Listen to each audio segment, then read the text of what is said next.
for our new skyscraper builds.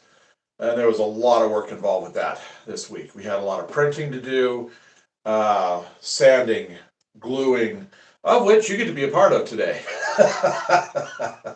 Not to sound trepidatious about it, but I actually have to the point where all the really hard, boring stuff is done, and this is actually where the walls start to come together. So it's actually a good day to do a live because you're going to get to see some really neat stuff come on. We're going to be doing over here, we're going to be building the foundation for our double tower convention center, our double skyscraper convention center. And over here, we're going to be building the tower, the base for the tower here. That's going to be our 4-foot tall tower.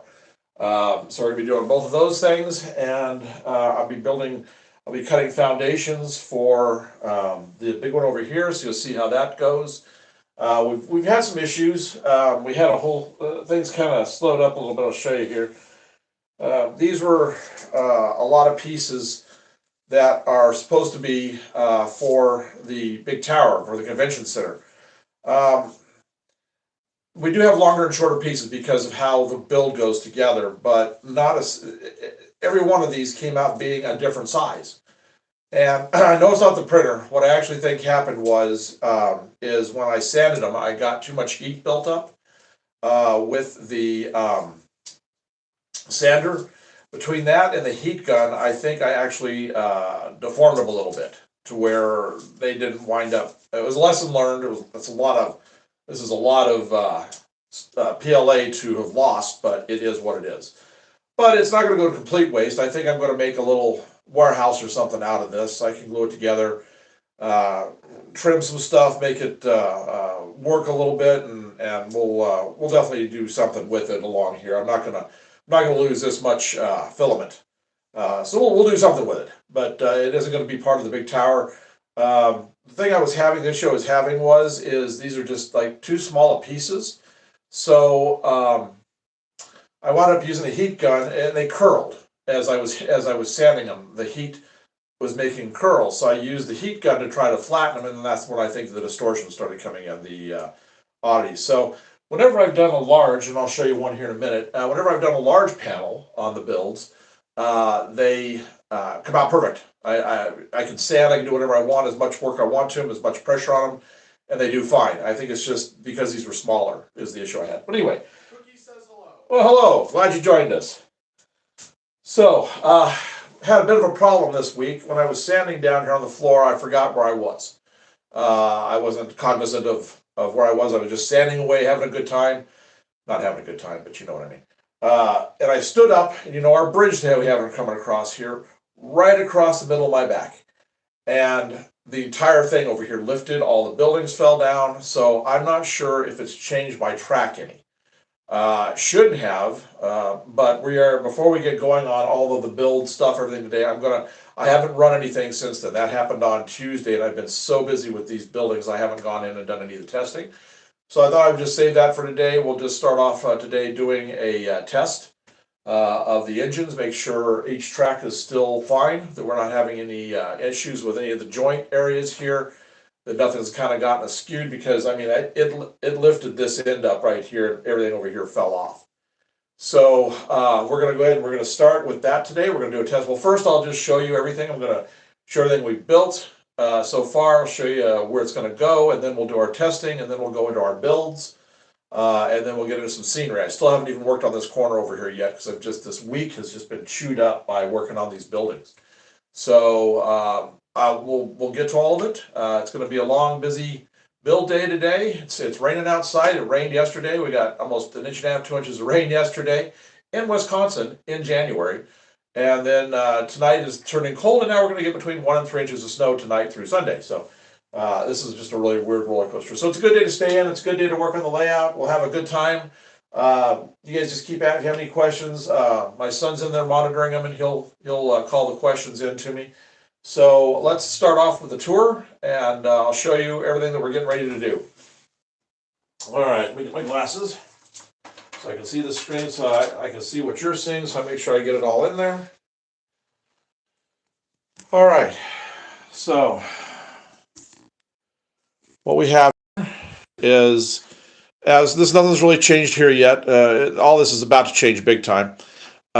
These are new pieces that we're going to be gluing in today. We printed these this week. These are all braces for the inside of the building so we don't get any warping on the walls right here, either the front or the sides. So a little later this morning, we will be putting these in. I'll show you how we do those.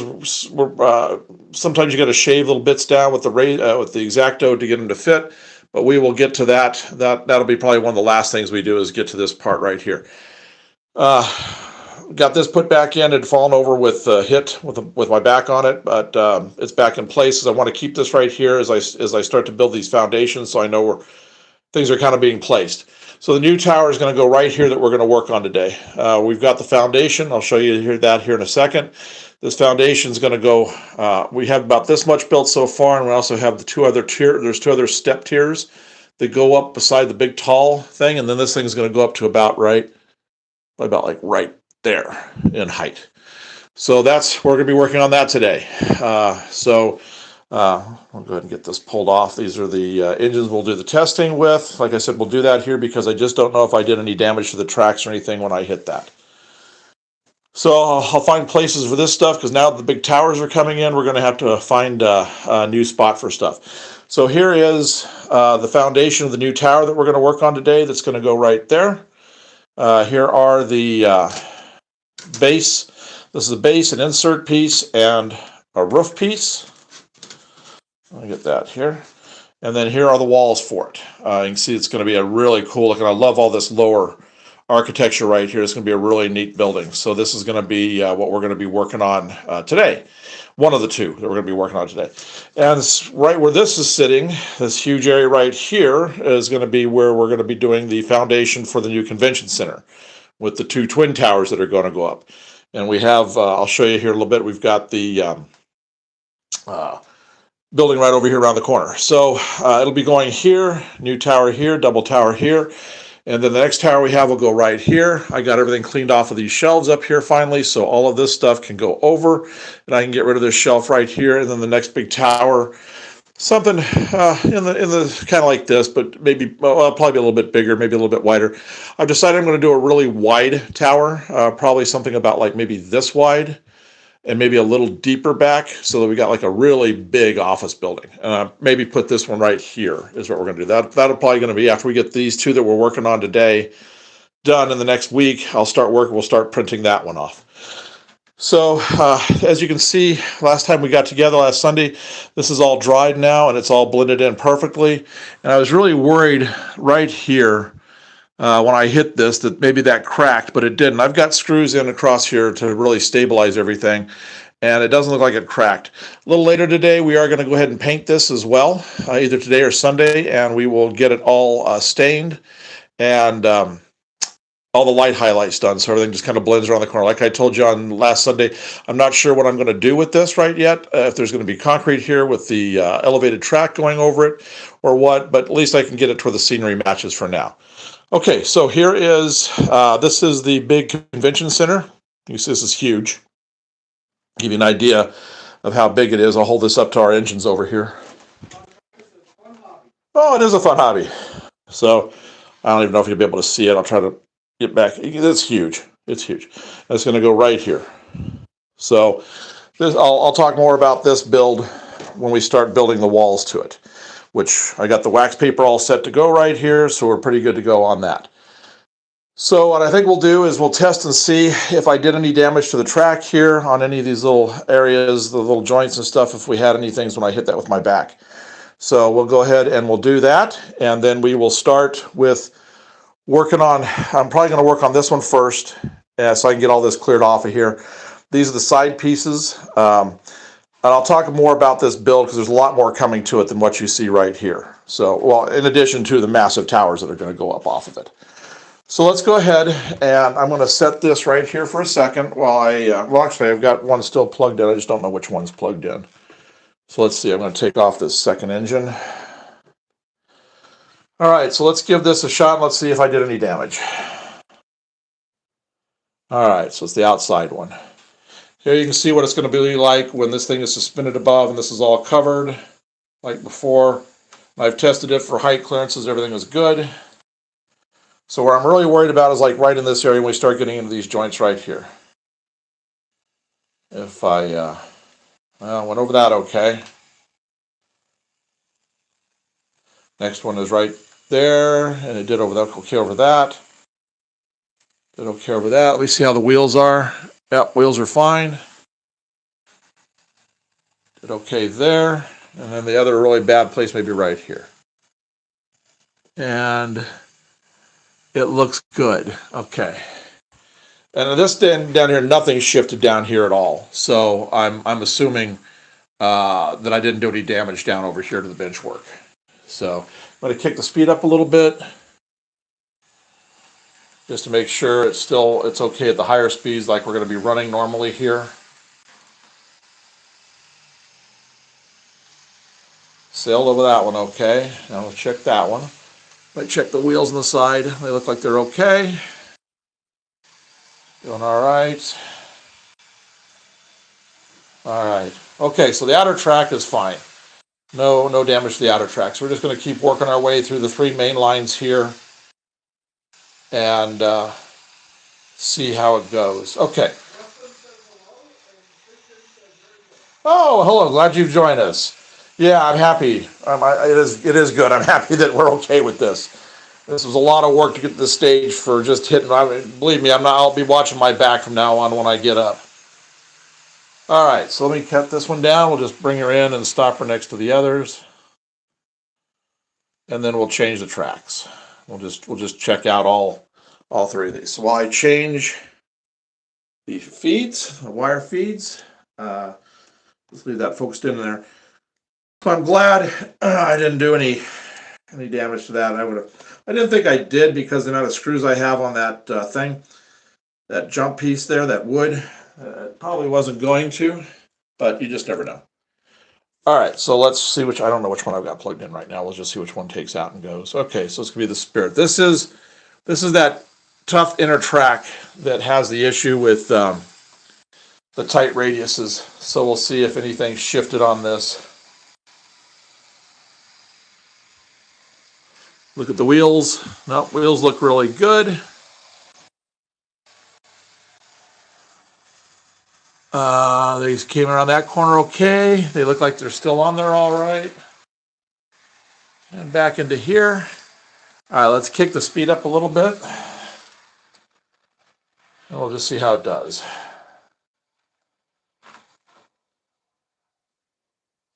Okay, went around that without derailing. Went around that corner without derailing. I'm definitely going to have to put power leads back there. I'll get you guys and I'll show you how I put my power leads in when it comes time. We'll probably do that next week. All right, so it looks like it's all right. So I think what we'll do a little later when I do some testing after we're getting some stuff done here, scenery and things, I'll put the cars on the back end, the lighter weight cars that I can run, and we'll see how they do going around with these areas that we had the issues with. All right. Okay, so let me set up the last rail, and we'll check it out. Then we're going to do some building.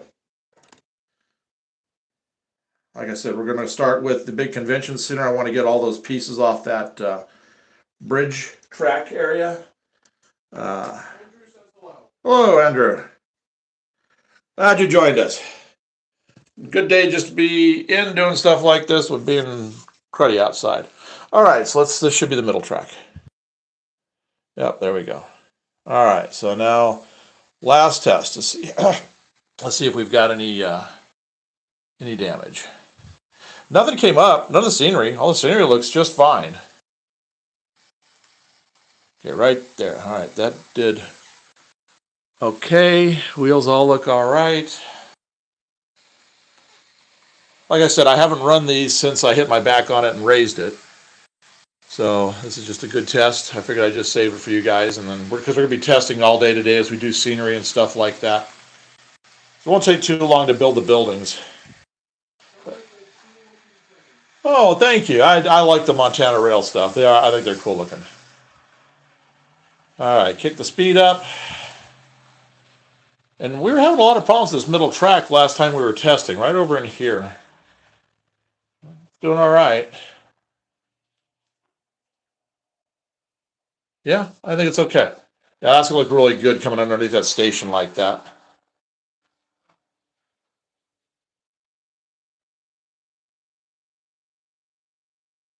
All right, so we'll pull this one. We'll stop it.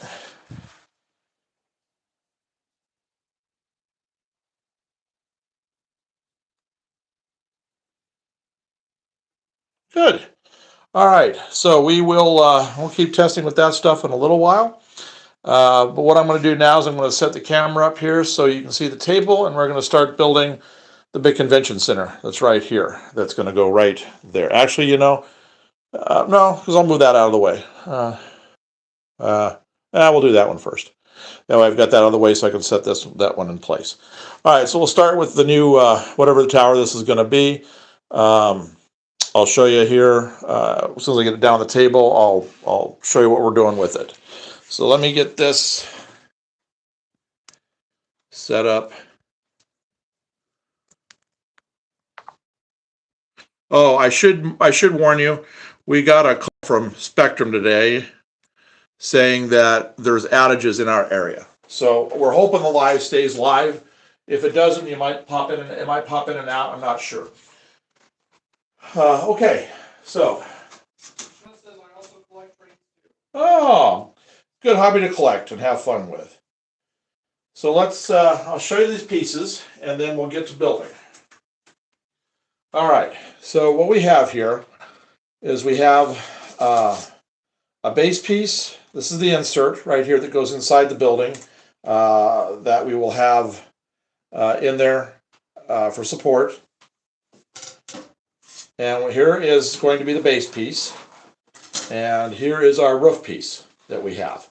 And then I have my three side pieces, well, three sides. This is the front piece, and these two are the side pieces right here. I have the back wall. I'm still working on it. I'll show you what's been taking the time. Okay, so when I get a section, I'm trying to see if I've got one here that is not touched yet. Randy asks if this is N scale. Yes, this is N scale. Okay, I don't know. I'm going to try to get this reflected so you can see there's lots of layering that happens when you do a 3D print. I can really feel it. You can really see it. I'll try to go a little slow, see if you can catch it in the reflection. So having a hard time focusing. How about backing out just a little bit right here? Yeah, that's better. Okay, but anyway, there's quite a texture to it. So what I do is I sand everything right on the top to start off with the palm sander. I had to rip my finger up with that today, or this week with that, and this one too. So anyway, this is how it starts. So then we get to a point where everything, was exactly the same thing, was the same exact finish. Then everything is nice and smooth after the sander's done. These areas I can't get the sander down in here because they're recessed further in. So this I use a Dremel on, and I sand this, and then I come back over the top with a file. These pieces right here I can't get down into really with anything because there's a stop up here to keep me from getting a file down in here really well. So what has to happen on those is I have to use putty in here, and then I can just go in with some sandpaper and lightly sand it smooth. And this. Yes, we do a lot with 3D prints. It's almost exclusively 3D prints. So then this is actually, let me see if I can find the other one. Well, it's never too late to get back into it. I have the other piece. I've already got the top piece already finished. That goes, here it is. So this piece is already done. I was able to sand this one completely. So what I'll wind up doing with this back wall is this gets glued. I got it marked one way or another. I don't remember which. But this gets glued right here, like this. And then everything gets puttied. All the seams get puttied. And this wall has to have all the puttying done, too, on it. So then this back wall will be set to go. But what we're going to be dealing with today are the front and the two side walls. And getting that set up, and we'll be putting it onto its foundation, which will be this piece right here. So I'm going to set these two pieces out of the way for right now. That's the roof and the insert. So we're going to just go with this. So I've talked about what I used before, but I'll go over it again if you're new. I use Bondtech. Let's see if we can focus in on that. This is the best PDA glue, PLA glue that I have found. PDA, PLA glue that I have found. Super glues don't work very well on this stuff. You really need to get something that's specifically formulated for PLA. So now I gotta remember which are. So there are definite differences to the sides versus the front. The fronts have these. The front has this nice wider column right here, whereas the sides have this little thin one that goes like this to create that column on the side. So what I've got to do now is I'm going to glue these two to this. I may have to do some. I'm probably going to have to do some grinding. I don't think I did. Yeah, I'm going to have to grind this and this right here. So this is going to take me just a couple minutes. So I apologize for the noise. But oh, well, good. Well, if you've already got a good collection, then it's not too hard to restart.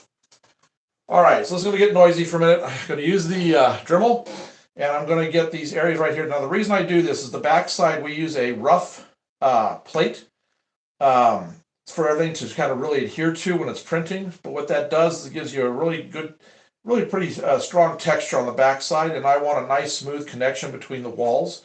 So what I'm going to do is I'm just going to come and grind this one edge right here, and I'm going to grind the back edge right here of this one so that when the back panel goes into place, I'll be able to glue to it. So let's just do this real quick.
Uh-huh.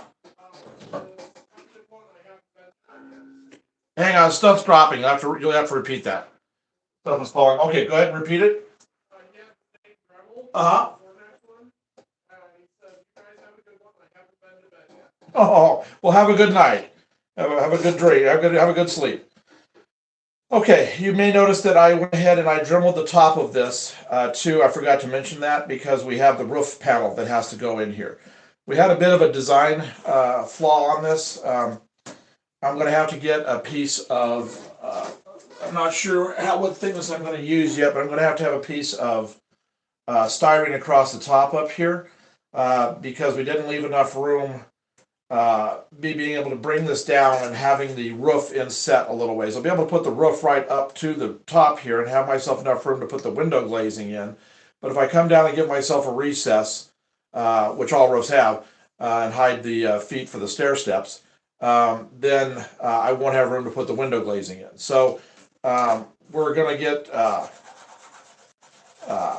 I don't know if I think this is too thick. I'm probably going to go with something a little smaller than that. To do it. Now, amazing when you just Dremel this while you're doing this. This just gets rid of all the little burrs and stuff that the Dremel creates. If I was to try to sand this whole or file this whole thing, it would have taken me forever to have done it. So this is just cleanup right here, and then we'll start gluing everything together, and then we'll set this tower over in place. So you can kind of see where this thing is going to go. This tower will be 4 foot in height.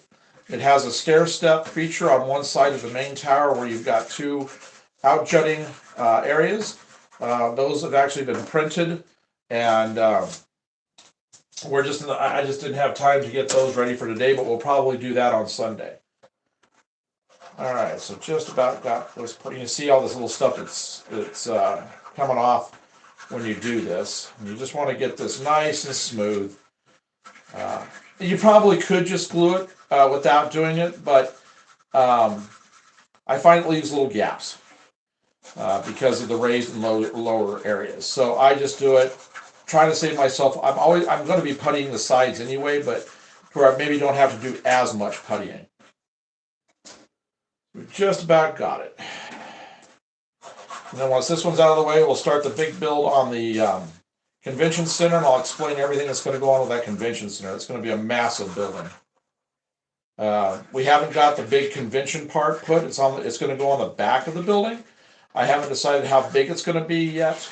We have it's part of the file. We just haven't got that addition set up yet. So how big we're going to make it because of the having that elevated track back behind is going to make it tricky as to how far back we can have the convention center sit. I'll have it right up next to overlooking the track, so it'll be right up there, but it's only got about, I only have about maybe 18, 20 inches of foundation up there to work with. And I've got to get the, like I said, I've got to get the elevated track. What I may wind up doing, where this is the convention center, is I may wind up having the track become an integral part of this convention center and actually have where the train can come and stop if it wants to have a station right there, a little substation right there, where the train can come and stop at the at this, actually have its own little unloading area. So I may wind up doing that. All right, this is the side that's going to go up on the inside here. So I always just come in and I get any little printing burrs off that there might be. Doesn't take much, and it just saves a sloppy look. Now, these big panels have bowed a little bit, but they're so big, it's going to be really easy to correct it. All right, so let's put these together. This doesn't take any time at all. And then we'll get this U shape made, and then we'll put the foundation underneath it. And then we'll probably glue the roof section in, and then I'll decide where I want to put, probably going to be about right here or here, I'll put the insert into it. All right. Well, let's see here. Got to remember which way these go. And I want the nicest. Oh, and this sanded down just really nice right here. This where I married the two pieces together.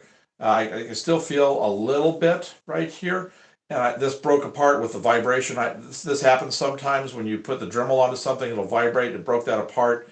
But when I put the glue right, wherever it's going to go, on the back, when I do it, it'll lock in place. It'll be fine. So, but the rest of them are just fine. All right, so we are going to, let's see here. Where did I put my file? Just had it. Oh, this is ridiculous. I'll grab one of my others. All right, let's see. I filed the wrong side. This is the side I really wanted to get.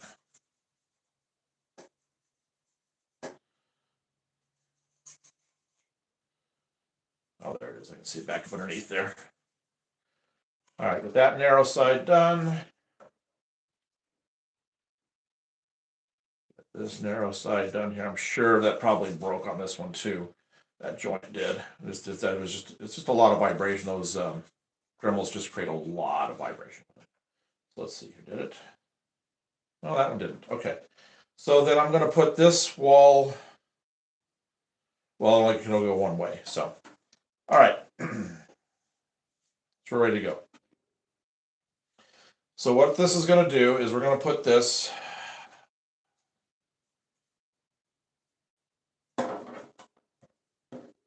This is going to go just like this. I'm sitting on top of this wax paper so I don't glue anything to the table. And we will start at the top. I'll put the glue the whole way, but we'll start holding it in at the top and we'll work our way down.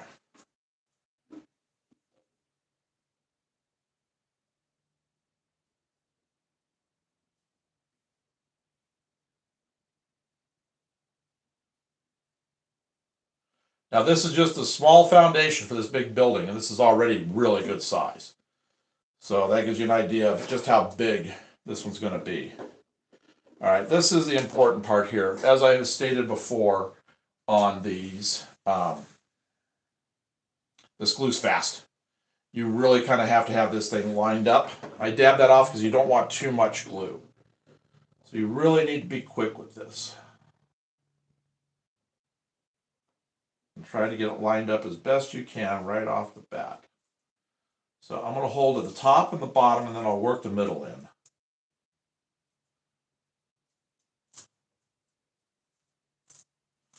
The thing that happens if you have to move it for any reason whatsoever, it's really tough to get it to re-glue.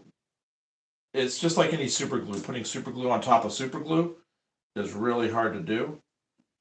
I don't know if you've done that before. It doesn't like gluing to itself. Okay, we're getting that now. And it looks pretty 90-degree to me, so. And once it's all strong and on its base and everything, I'll come in with the Dremel and I'll grind this seam down, make it smooth, and then we will put it. So there's still a couple of steps to be done. Yeah, I'm going to pop this out just a little bit here. Try to do just like that. There we go. I'm trying to get this back at the top. That's going to be tough. All right, we'll hold that here. Well, the roof panel is going to go in. We got a roof panel to go in, we got a base panel to go in, and we got a center panel to go in. So everything will be fine. Now this is why I was saying that we're probably going to have to trim the insert piece down, because no matter how hard I try, I can never get things exactly lined up the way they to be completely flush. So that makes for inside measurements to be off a little bit. Now you can see how it's already dried. We're pretty good to go. So this again is the front of the building right here. So now we'll get this, and then we'll put it on the base. Now the bases will raise it, and it'll put it a little bit of a base on the inside right here, to where you'll see the interior some. See it through. You'll be able to see the interior from the outside. I don't mind it raising it, because what's going to happen is when I put my sidewalks down, to raise that from the street, it'll be at the same level as this. So this foundation that I'll put it on will actually disappear with the sidewalks. These are all just little things you got to kind of keep in mind when you're doing something like this: is heights, layers, levels, all that kind of stuff. Especially when you're working with something that isn't like a traditional kit, like this isn't. Where you don't have, see, the thing is, you don't have stops on the inside that you just push your walls up to like traditional kits have. So you've really got to work on it. All right, so we're going to just put this together at the top and down at the bottom, and then we'll pop this out in the middle right here. This is always the hardest wall for me to work on. What is closest to me like this. Why that is, I don't know, but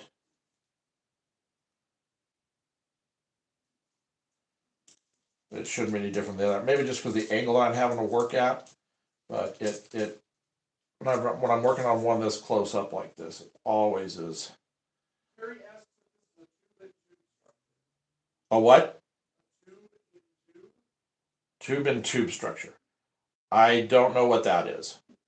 It's a 3D print, but if you're talking about like the original building that was made, the original construction of the what this building was based on, that I don't know. Okay. That's nice and smooth. There we go. All right, so that looks pretty straight going that way and this way. We'll know here in a second when we get the foundation and put the foundation on it. And that is, we grab it. That should be this guy right here. Oh, so probably the original construction of the building. That I don't know, because this is the guy that we get these files from. He tells us the name of the building. I haven't researched which buildings these really are yet. I probably will eventually, because when we have these up on the layout, we will have descriptions of the buildings in the videos. I just don't know at this point yet. All right, so now I got to find out which side goes where. Do what? Hi, Bobby. Okay, so it goes just like this. So what I'll do now is I'll tip this on its end. I don't want to put a bead along here because I'm going to have glue in these open spots. So I'm just going to put a little bit of, I'm going to put a little tiny dab of glue on each one of these, and then we'll set it down on here the way it needs to go. All right, so make sure I keep it that way, and I'll know the front of the building is that way. So we're just going to tip this like this. Actually, I'll go the other way with it. All right.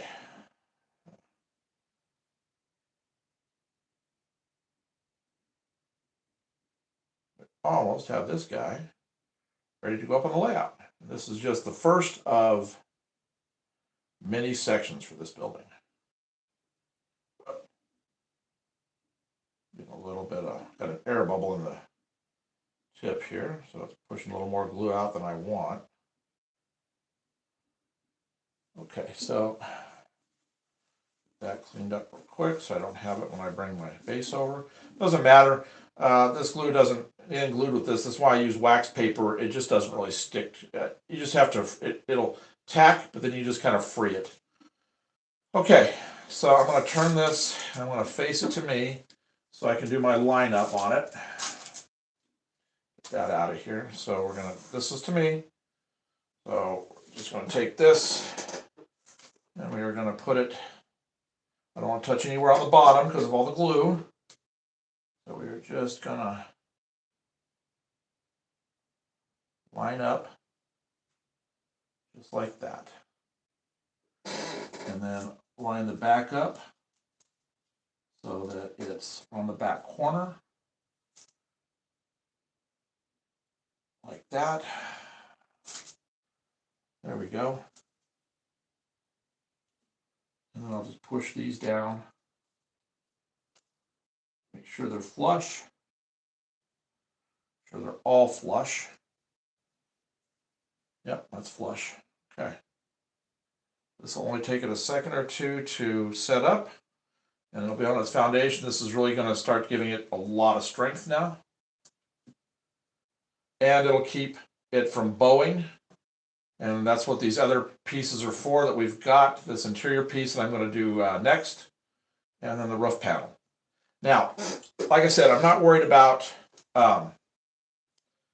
this back panel right here, because there's a lot of work has to be done to this prior to me actually installing that black panel, or the back panel. I'm going to have to make every window. I'll have to put the glazing in, and then if we go with a shade look, all the shades, different heights, lighting, some potential interiors with some of the rooms so that when we're filming you can actually see an interior. I've got colored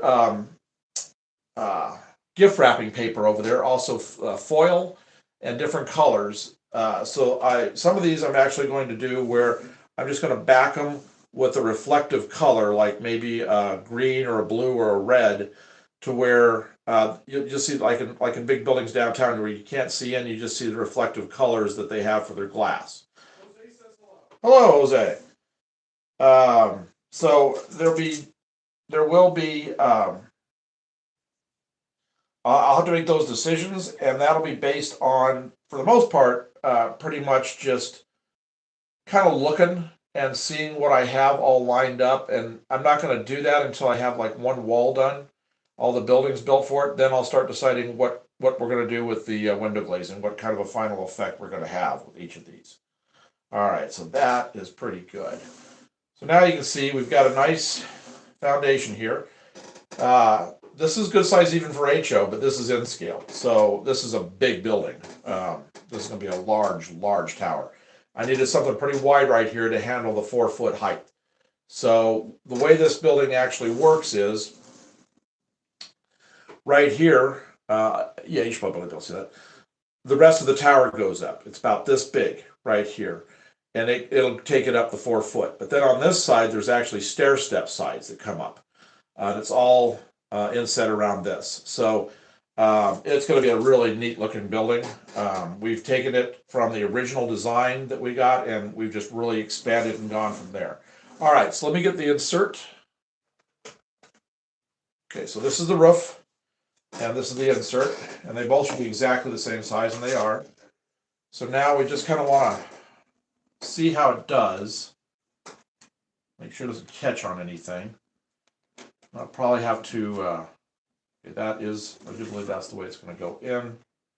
We'll make sure up here, make sure I've got it going the right way, that it accounts for the back. Nope, this is the way it goes. So I'm glad, see, that's why you look, is because there are ways that it goes in. So that's too much of a gap back there. So this is the correct way to put this in right here. All right, so now we just got to decide where this is going to go, which level it's going to go at to give it some strength. We're going to have the insetted roof up here. So probably about halfway. I'm going to come somewhere right in the halfway mark. So probably like right there will probably do it. So what I've got to do is just put the glue on all 3 sides, and then I'm just going to have to kind of squeeze this and put it in here and squeeze it in place and let everything try to line up, giving myself enough room both above and below this for the window glazing to have room to glue into place. Yeah, that'll work. Okay. So I think that's how I'm going to do it, is just like that. I'll try to turn this when I get ready to glue it so you can kind of see how I'm doing it. But see, I'm leaving a little bit of a ledge right here for the window glazing. And the same on each side. Okay, so that's pretty good. So we will just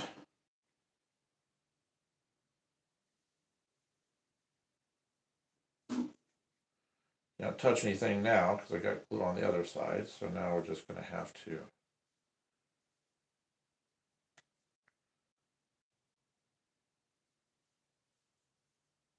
okay. So now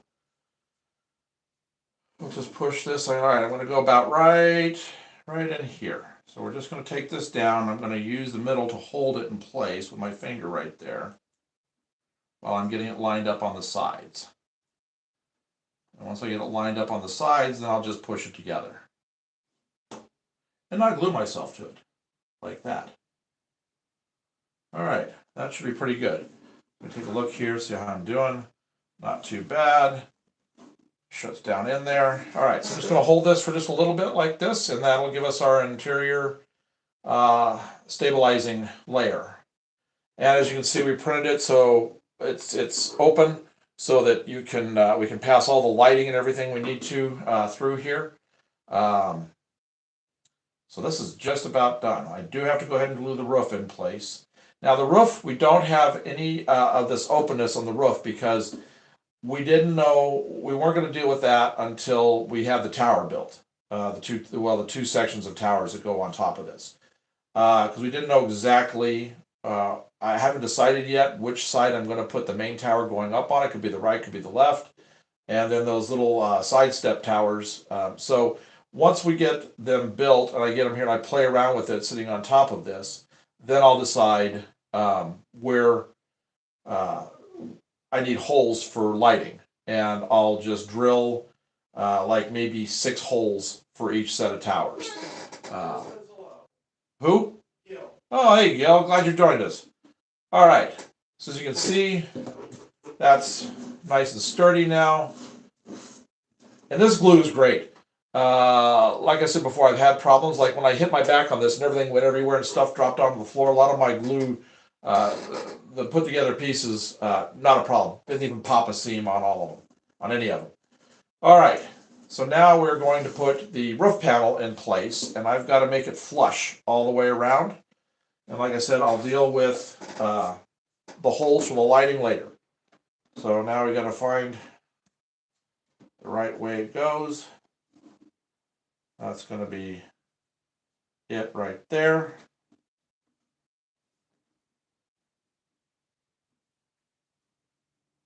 Yeah. All right, we're going to put it right up at the top.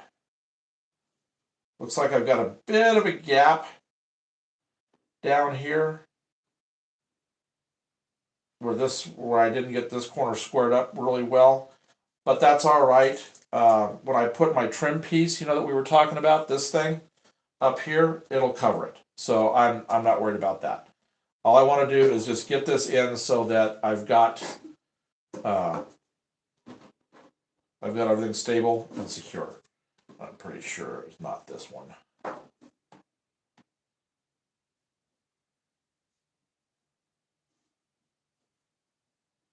Well, it could be that way. Ariel says hello. Hello, Ariel. Glad you joined us. We're just building buildings today, and then we're going to work on scenery. Actually, that's a better fit. So maybe this is the way it was supposed to go. I think this is the way it was supposed to go. Okay. So we'll just do our next bead of glue. See, again, because this is a 3D print, there's no numbers on the parts to identify which direction they go. So this is just something you got to do. Is you got to play around with it, especially when it's not quite a square, not a full perfect square. You have one side a little bit longer than the other.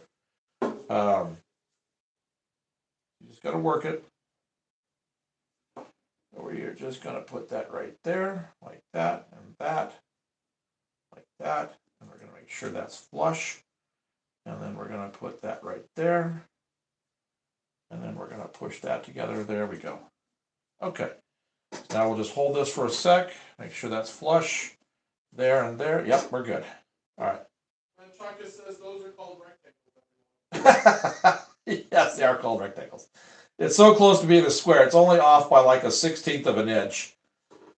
So, yes.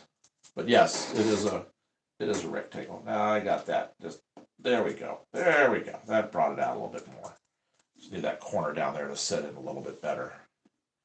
All right, so we'll just do this. There we go. All right, so just hold this for a sec and we'll have this done. I'll set up in place and you can see with this new tower is how this is going to start to really make this corner take shape over here on the layout. And then we'll go to building the convention center. It's going to take almost this full sheet in length. And I don't have a foundation for it. I've got to cut and make a custom foundation for it. So I thought that was right, but boy, this is a lot wider up here. We'll have to wait and see on that middle section. Okay, so there's that, there's that. That's smooth all the way around. Okay, let's put this up on the thing and we'll take a look. Get that paper towel out of the way. I'm gonna go right here, somewhere right about here. Okay, I'll get the camera and I'll show you where this is going. All right, so here is going to be our double corner. There's the original tower. Here comes the new big one right here. So let me get back a little way so you can see the two together along with the station. There we go. So now you can see with the station. Okay, so like I said, I'm not sure which side of the main tower of the base I'm going to put the tower. The tower is about 3/4, 2/3, 3/4 the way across, and it's going to go up to about this height right here. That it's got a really great top to it. Then we have the stair step sides that come up, that are levels that come up. So I don't know if I'm going to put the tower on this side, stair steps over here, or vice versa. So that's why I did drill the holes right here for the light access, because I'm not sure exactly where it's going to go. But you can already see how much bigger this foundation is, this foundation area is versus this one. So you can see how this is going to accommodate doing the huge tower that we're going to have up here. I am going to have to put some reinforcement underneath the tower right here, probably right across the middle, somewhere right in here. I'll put some beams in along with some extra bracing so that the weight of the tower that's going to go on top won't bow this down in. So let me get this out of the way because it's kind of confusing with this thing right here. We'll put this right here. There we go. Yeah, so you can kind of see how that's going to go. So we're in the middle of printing this section right here. So maybe by Sunday, we'll actually be able to start putting the massive part of this tower together. If not, we'll be doing that next week. So that's where so you can see how that's going to look right there with the station. And then with all the engines going by it, it's going to be really cool. All right, so we're going to work on this right here. This is this huge convention center. Oh, thank you, Harold. Hello, I'm glad you've joined us. Hello, Evan. This foundation right here, like I was talking about, it's going to go right here, all along right in here somewhere, about right here. And then we'll have two huge towers that are going to come up that are even going to be taller than the tower that I just showed you. We'll set that right there. So this, was going to have a tower about maybe 4 inches, 5 inches taller than that one. This one's going to have a tower that's going to come up to about here. It's going to go up pretty tall. So if you think about it in comparison to size, so this tower right here will be this much taller, and the twin towers are going to be about this much taller. So that's what we've got coming out of this. So we've created the foundation, this long, narrow section right here that the towers go on to.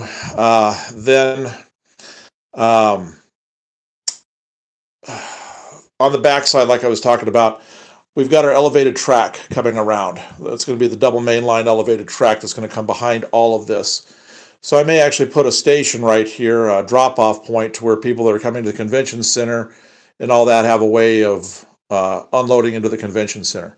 So this is what we'll build next. We're going to do this. It's just 4, but this I don't know if this sheet stuff, I hope this sheet stuff's long enough to create my base out of. Well, here, let's just take a look and see. Cross your fingers.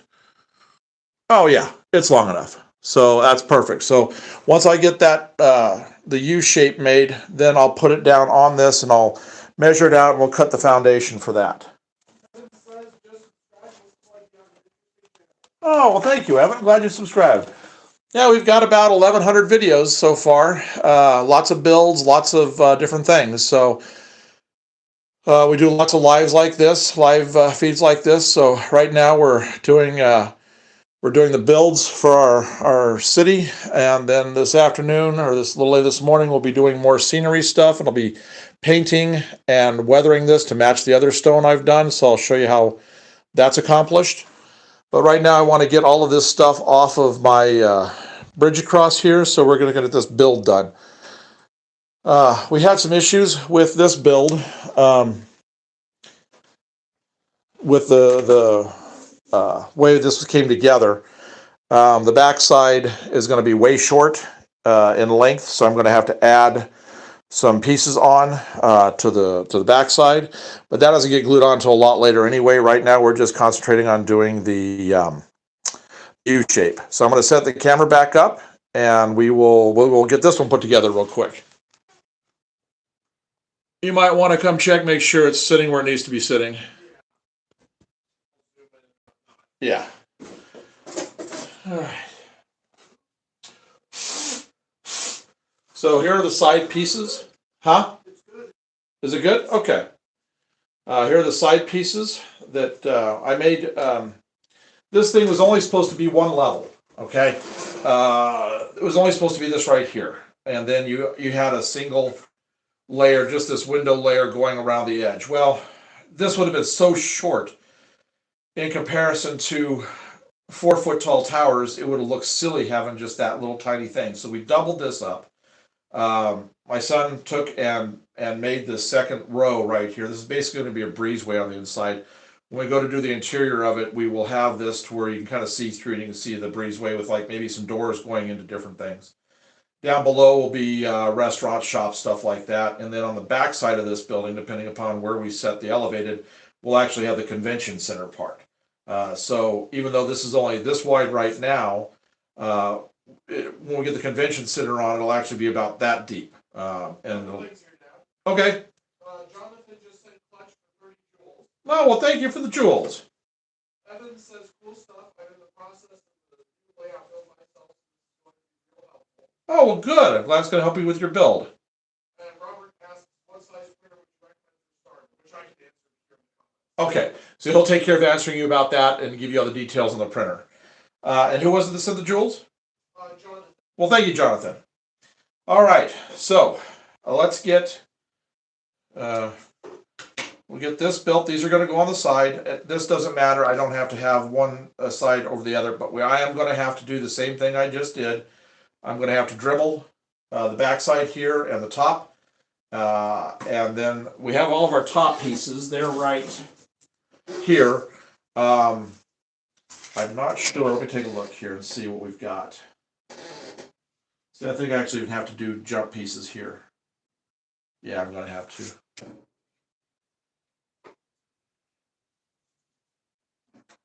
Yeah, we're going to have a gap here too.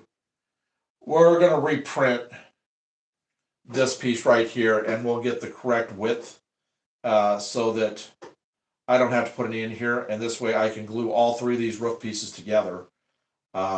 So we'll have, this isn't that much PLA to burn on this, so we'll reprint this to be the exact width that I need to have for right here. And then that way I can just glue this together. It's a nice solid piece because we are going to have to reinforce a lot on this. So this is give you an idea of what this is going to look like. So these are the roof sections. And obviously these are the areas where the towers are going to sit. So let's see, I'm going to come in that way a little bit, come in that way a little bit on the inside. So we're going to have to we'll do some really good fine measurements on this, and we'll get this made up. We'll get this distance made up right here. But anyway, so between the towers, so if you're looking at this, like the towers are coming straight up right here. So this would be like, like that. The tower comes up here, the tower comes up here, and then across between the towers, we're going to have a rather large section that's going to connect the two towers on here. We may make that like a restaurant or something with maybe rooftop dining. I haven't quite decided on that yet. Once I get this glued together to that, then we can take an exact measurement. I can get this right, and we can get all that glued together and in place. But for right now, we're just going to put this with these side pieces that we have right here, and we'll go from there. And then we can set up in place, and I can cut my foundation for this. So we can get all that done right now. Okay, let's see here. So I'm going to get these roof panels out of the way.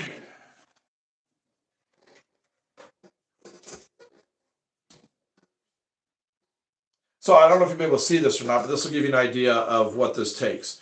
So this is a piece right here. This is a piece right here. One piece, another piece, another piece. This whole thing. So we got 1, 2, 3, 4. We got 6 pieces that made up this wall. Every one of these pieces, just like I said before, with this one, all had to be sanded. First, we sanded it this way. Then I sanded the little grooves with this little guy that I broke off right here to give myself a sharp edge to get in here to do all of the filing on all of these little areas right here. And then I used this guy right here. Now think about all these pieces apart. It wasn't sanded together. It was all sanded and filed before assembly. And then I came in and I had to file all of these little sections right here. So that had to be done before any of the assembly. Then when I did assembly, just to make sure everything stayed straight, what I did was I kept this right here on the table, like that, and I lined these pieces up as I glued them together, and I just held flush to the straight edge. So if you, because this is so long, we need to make sure this was good and everything was parallel to each other, so that we didn't have any issues with sagging or anything or bowing and all that. Harold says I'm learning something here 100%. Oh, good. Who was that? Harold. Harold. Good. I'm glad this is helping. Evan says I have 2 resin printers, one on 2 and one on 7. Oh, got 2 resin printers. We were thinking about resin printers, but where we do all of our work on our living level of the house. This is just the extra bedroom. The fumes that come off the resin printer, I really didn't have a way of ducting them or doing anything, but we're going to get a resin printer this summer because I literally have to print between 25 and 30,000 little people to populate this city, and the PLA printers don't do in-scale figures very well. So we're going to get a resin printer, and I'm going to put it out on the back porch. Excuse me. And it's just going to be cooking all summer, doing nothing but producing people. Okay, so let's get this turned over, and let's get this ground down, the edge, and the 2 back edges there. Then we can glue this whole thing together. And again, the reason we do this, in case you weren't with us before, is we print on the rough surface so that we have good adhesion, but this leaves a really, really rough texture. And I like having, when I glue, I like having smooth textures. So I need to take and just get this smooth all the way around the edge, and then we can do we can glue this together.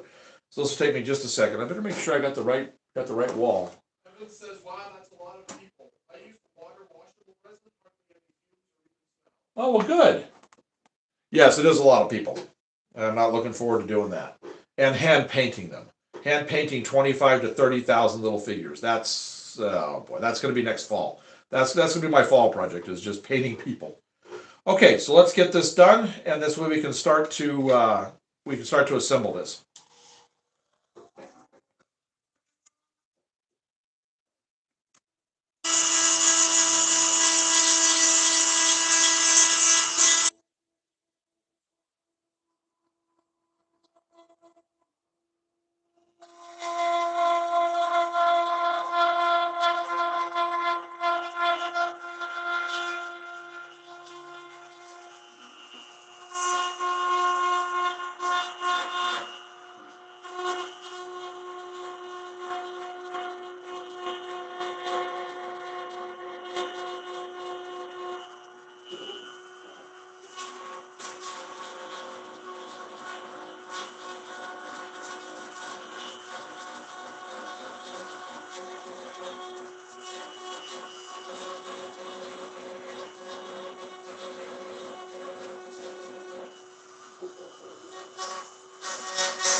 take care of that again, like I did before. I will just quickly knock the little burrs off that kind of got melted. And again, it's better just to use the Dremel on this part right here initially, just to knock it down, because if I was to sit here and try to do this by hand, it would take forever.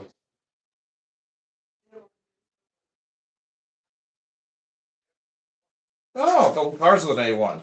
That should be pretty good.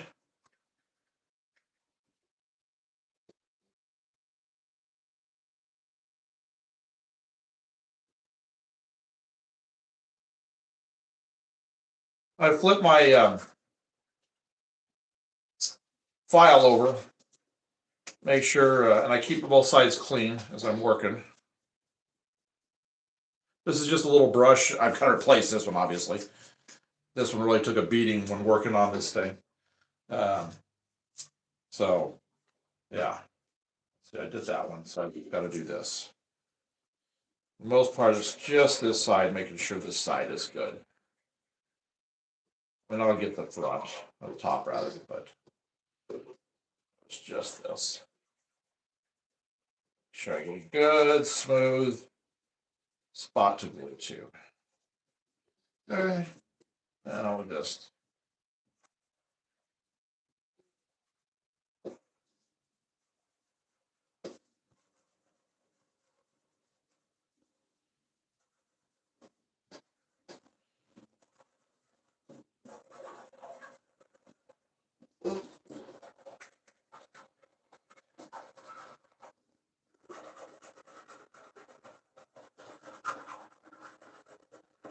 okay. That's for later. I won't be doing the roof today, obviously. But get it done now. All right, let's take a look here. I picked, that's going to go to the back, so this has to go to this side. So obviously this one goes to this side. All right. We'll start with this. Get all the powder off.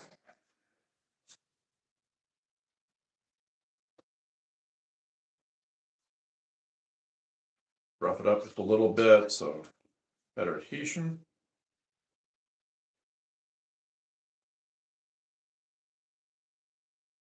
Perfect. Wait a minute.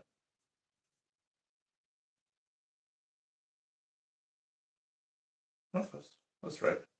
I just picked the wrong building. No, that's right. Okay.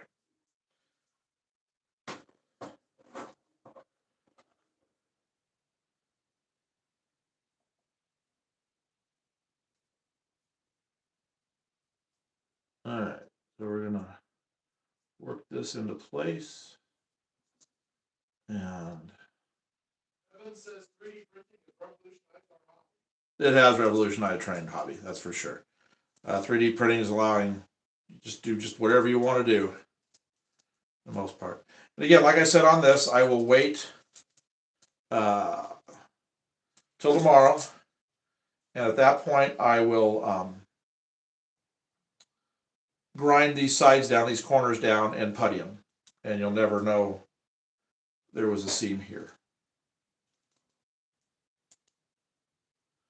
Okay, that's a good 90-degree. So that's why I love this stuff. Boy, you're done. That's it.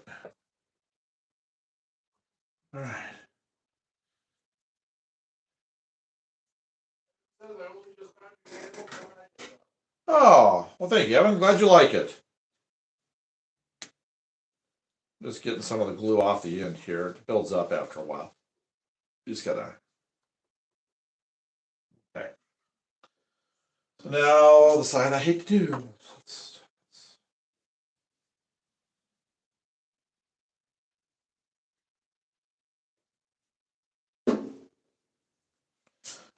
Especially where this is so long. And this is long for HO, much less its scale.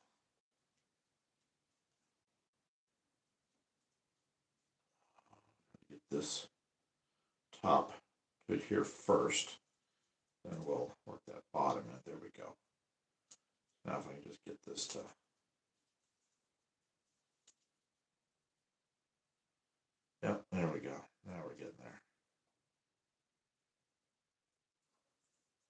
It's flush. Okay, just hold this for a sec.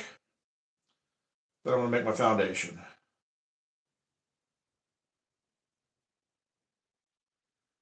And the foundation on this one will be a little trickier because I'm going to actually have to cut my access for the electric.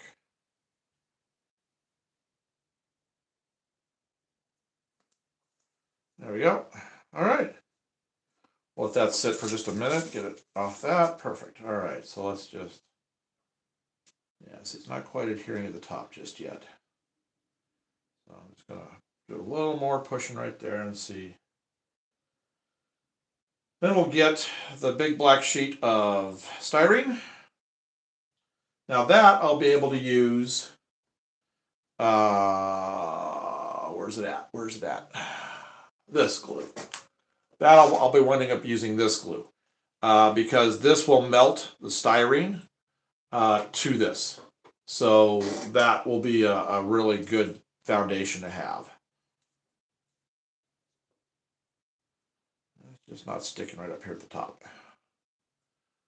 I thought I got enough glue up there.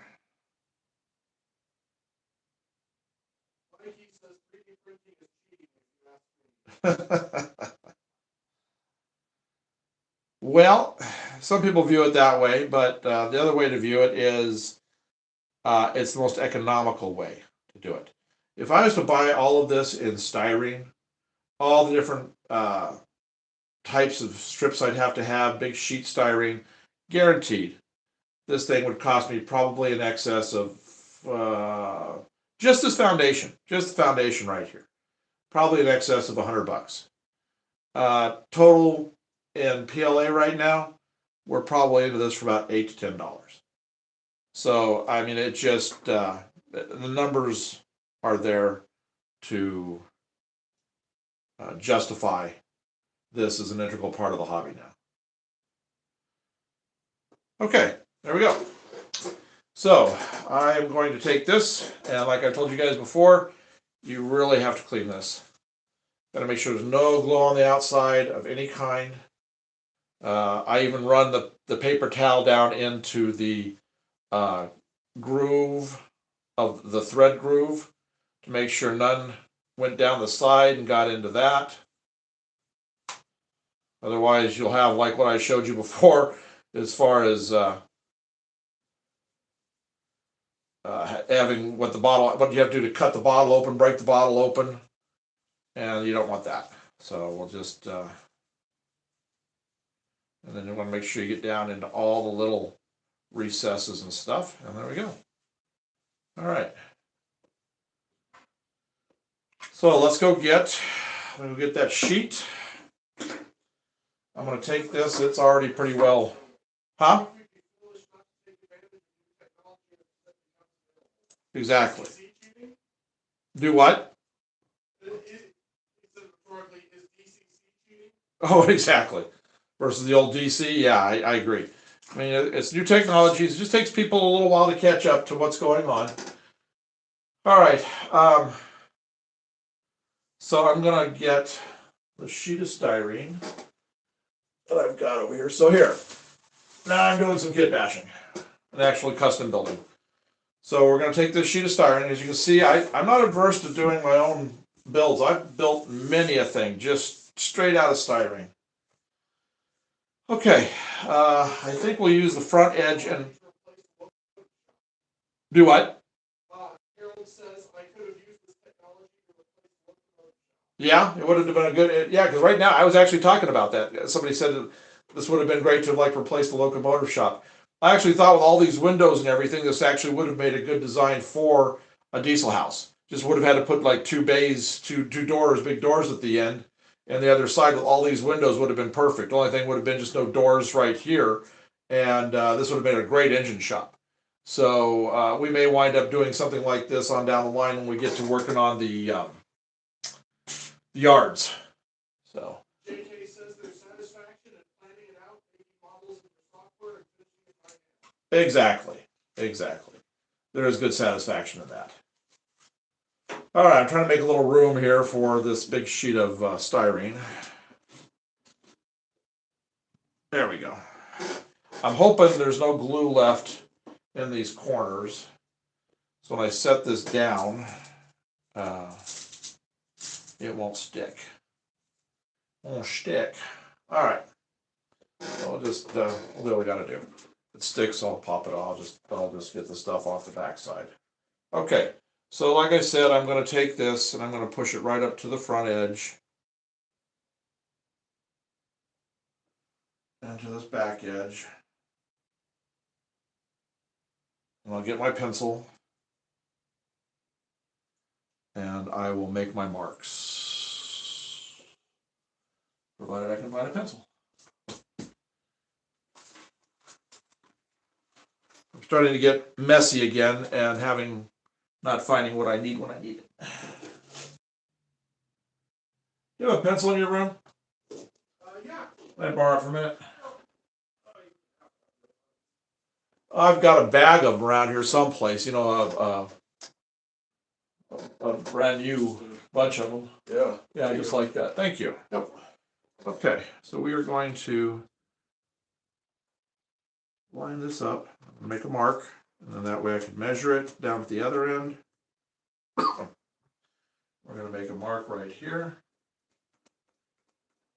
and we will measure it that way. Big Boy Reynolds says, "Hi buddy, how are you?"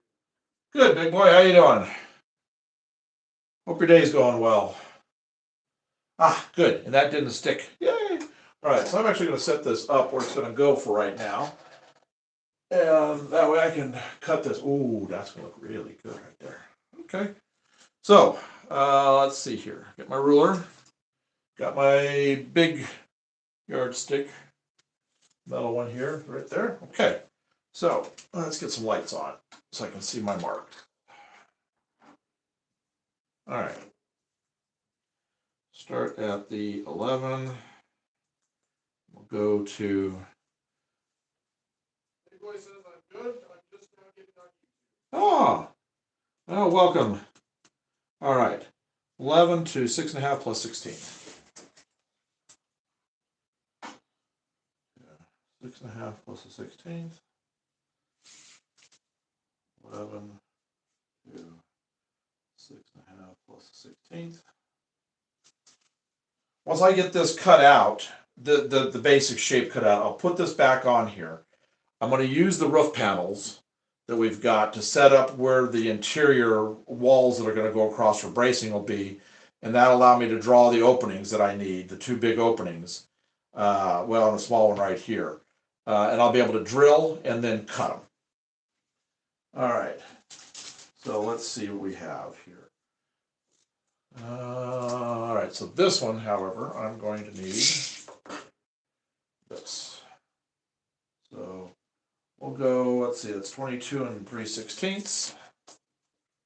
22 and 3/16. All right, so let's get the yardstick. Big Boy says, "I'll be live around 1 or 2 today fishing." Oh, well, must have good weather wherever you are to be able to fish. We don't have that here.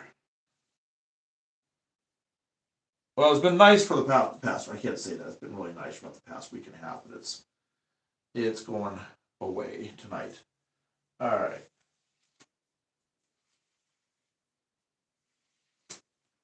Like that. And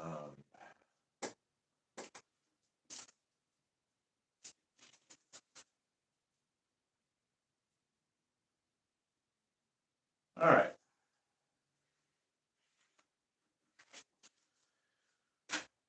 This is why I love working with styrene. I'll show you real simple stuff here. Tape measure back out of the way so I can slide this down a little bit. Get it nice and flat. Find my X-Acto. Probably most of you know how to do this trick. But for those of you that don't.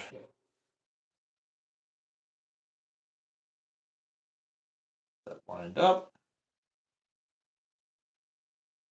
Okay. So we're just gonna take a fairly decent groove. Trying not to zip off the ruler and cut the tip of my finger off. That'd be bad. Okay. Good Haven Valley says, good morning from Oregon. I like watching others on the track field. I enjoy track field alongside. Oh, well, good morning from Oregon. Yeah, I like watching people build too. Okay, so we're dealing with a thing here. This will take me forever, ever to cut through this. I've made a score mark, so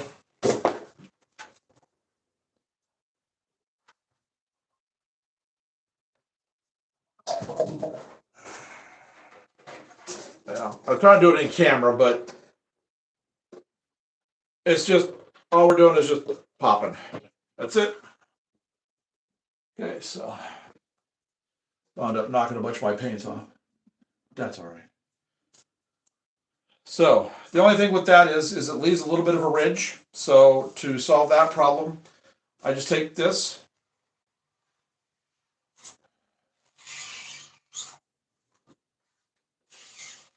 and come right down the top of it.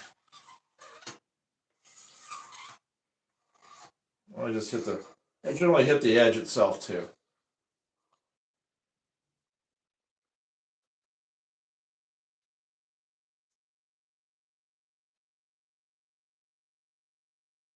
Yeah, nice and flat now.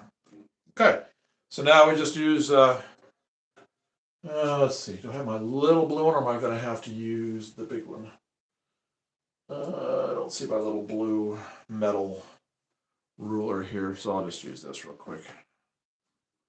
Get the light over here so I can see my line.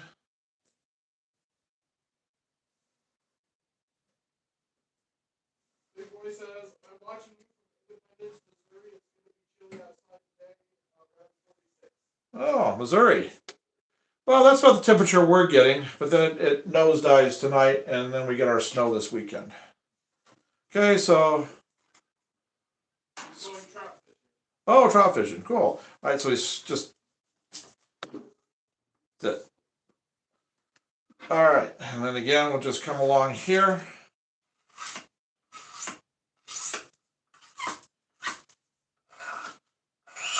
That's it.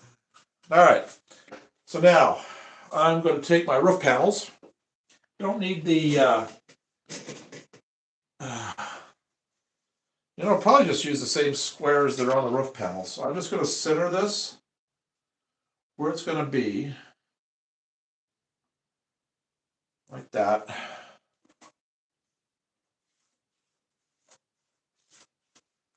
Do that.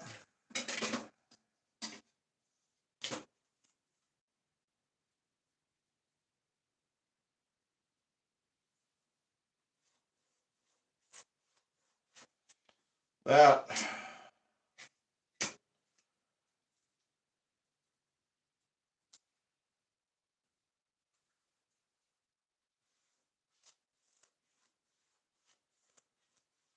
Okay.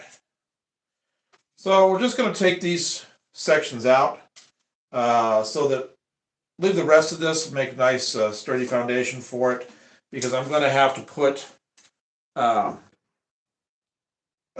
across these areas right here on the inside. I'm going to have to put, we've got one that's going to go here, but then around each of these openings right here coming straight up to underneath the roof, I'm going to have supports because of the weight of these towers pressing down on the roof panels. So that I'll have to keep that in mind as I'm working on this foundation. But that's not that big a deal. It'll be fine. Okay, so let's see here. Now, which is the side? This is the front side. This is the back cut side. So I want to make sure I draw an arrow showing which way is the front of the building. Okay, so what I'm going to do is I'm going to get my drill and I'm going to drill 4 holes right here. And then what you just saw me do with the thing, I'm going to do the same thing. I'm going to score those, and then I'll be able to, I should be able just to pop them out with those holes drilled right there in the corners. So let's see where my drill is. Let's see here. Where is the drill? Yeah. Oh, there it is. Okay.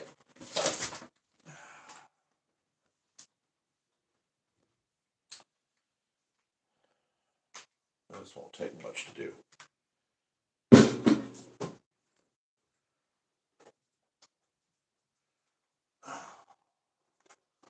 Okay. Let's see, get a decent sized. Andrew Lucius says hello. Hello, Andrew. Glad you joined us. All right, I think I'll go with, we'll do this size right here.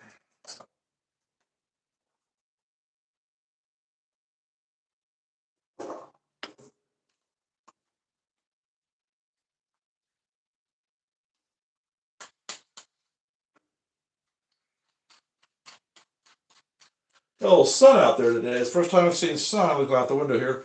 First time I've seen sun in almost, probably 2 weeks. The snow coming is kind of just like, why? Why even bother? Evan said we're having snow tonight up in the north of the UK. Oh, okay. Very good. All right, so I'm just going to do this real quick here. I'm just going to drill these out.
I lost another paint bottle off the back. Yep, as long as I don't lose my bottles, glasses of water, I'm okay. All right, so that'll do that. Back in a little bit, put the bit back in so I don't lose it. We'll see if this works. I don't really want to take it to the jigsaw and do all that, so I'm just going to hopefully be able to just do it with scribing it like I did and popping it. I'm going to have to vacuum here pretty soon. Okay. Harold says hi from New York City. We're expecting showers. Oh, hello from New York. Andrew says I saw the daylight yesterday. Oh, got to see the daylight. As in the engine, or is it daylight as in actually got to see the sun? Timothy says hole punch hand press. Yeah. It's just this is right here and it's convenient.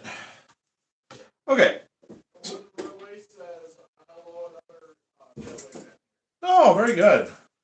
And who was that? Wooden Railway. Oh, wooden railway. Cool. All right. No. Andrew says the engine. The engine. Oh, so isn't it still up in Seattle around there? Isn't the daylight still? I think that's where it's still housed. Is close to Seattle. I've done quite a few drawings of it, and I was actually working with a group for a while for a fundraiser for them. So I think that's where it was. Seems like that seems familiar. What's up? Beetlejuice Hero. Uh-huh. He was the guy who Oh, yeah, Beetlejuice. He says if you're going to add another line to your train set, can you make that line be an abandoned track that hasn't been maintained? Okay. Somebody wondered if we could add an abandoned line. We're going to have an area. I think I went over it a little bit. Last time we're going to have tracks that were dead ended over by where our main line is. That will be where we're going to have like a hobo camp. So we will have some dead areas. As far as and we probably will have some dead sidings too here and there. Probably the lower level, the level over here. Up in the city, not so much up there, but definitely down here, I'm sure we are going to have some deadlines. Andrew says he's from Portland. Portland, oh, okay. Yeah, I can't remember if it was Seattle or Portland where the daylight was housed. But now that mentioned Portland, that rings a bell.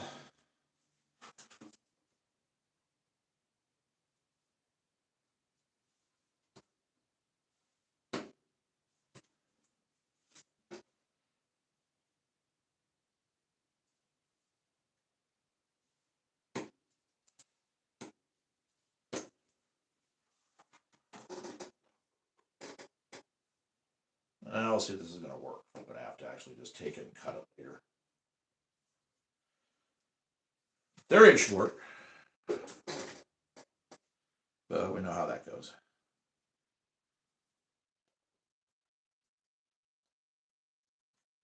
Okay. This out of the way. This. Where is? Well, we'll see here. All right, let me. I'm just gonna. I don't know if you'll see this or not, but I'm going to just see if I can get this rolling. Oh, there we are. I may have to take this and cut it, but we'll see. I'm going to try to do it this way.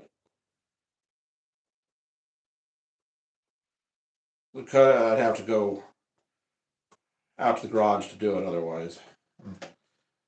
That's 200 feet away. Outside, not attached to the house. There we go. It's going. I just had to get a hold of it. Well, it popped right out. Okay. It doesn't have to be perfect, just enough to get wires through.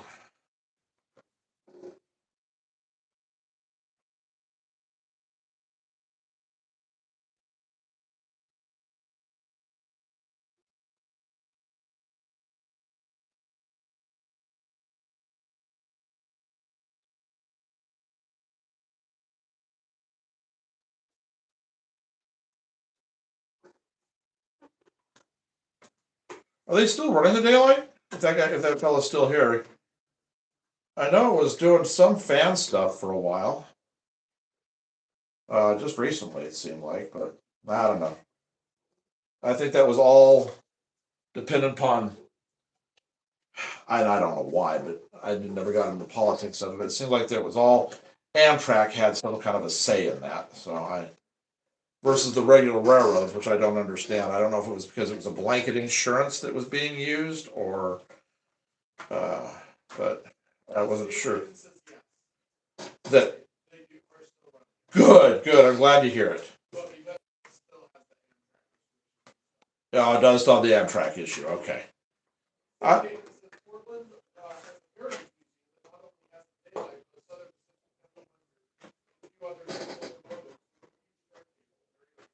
Oh, that'd be a good museum to go to, the one in Portland then.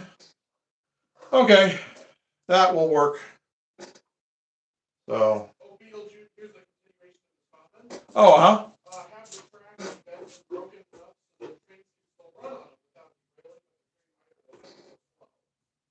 Yeah, I've seen that a lot. So, like a semi-abandoned line that just doesn't get the work crews out to it, obviously. But my work crews are good. They take care of my track well. So I'm not sure if they would allow for such things, but we'll see. You never know. You never know. Okay. I'm just cleaning up these edges so I don't have any issues of when I run wires, anything being sharp coming through. Like I said, nobody's ever going to see this anyway, so I don't really care. This is just on the inside for access and for stability. Okay, so there's that. So now I can glue. Yeah, boy, I have a lot to vacuum up today. There's my front side. Okay. So So let's get this back down here. Oh, let's see how we did.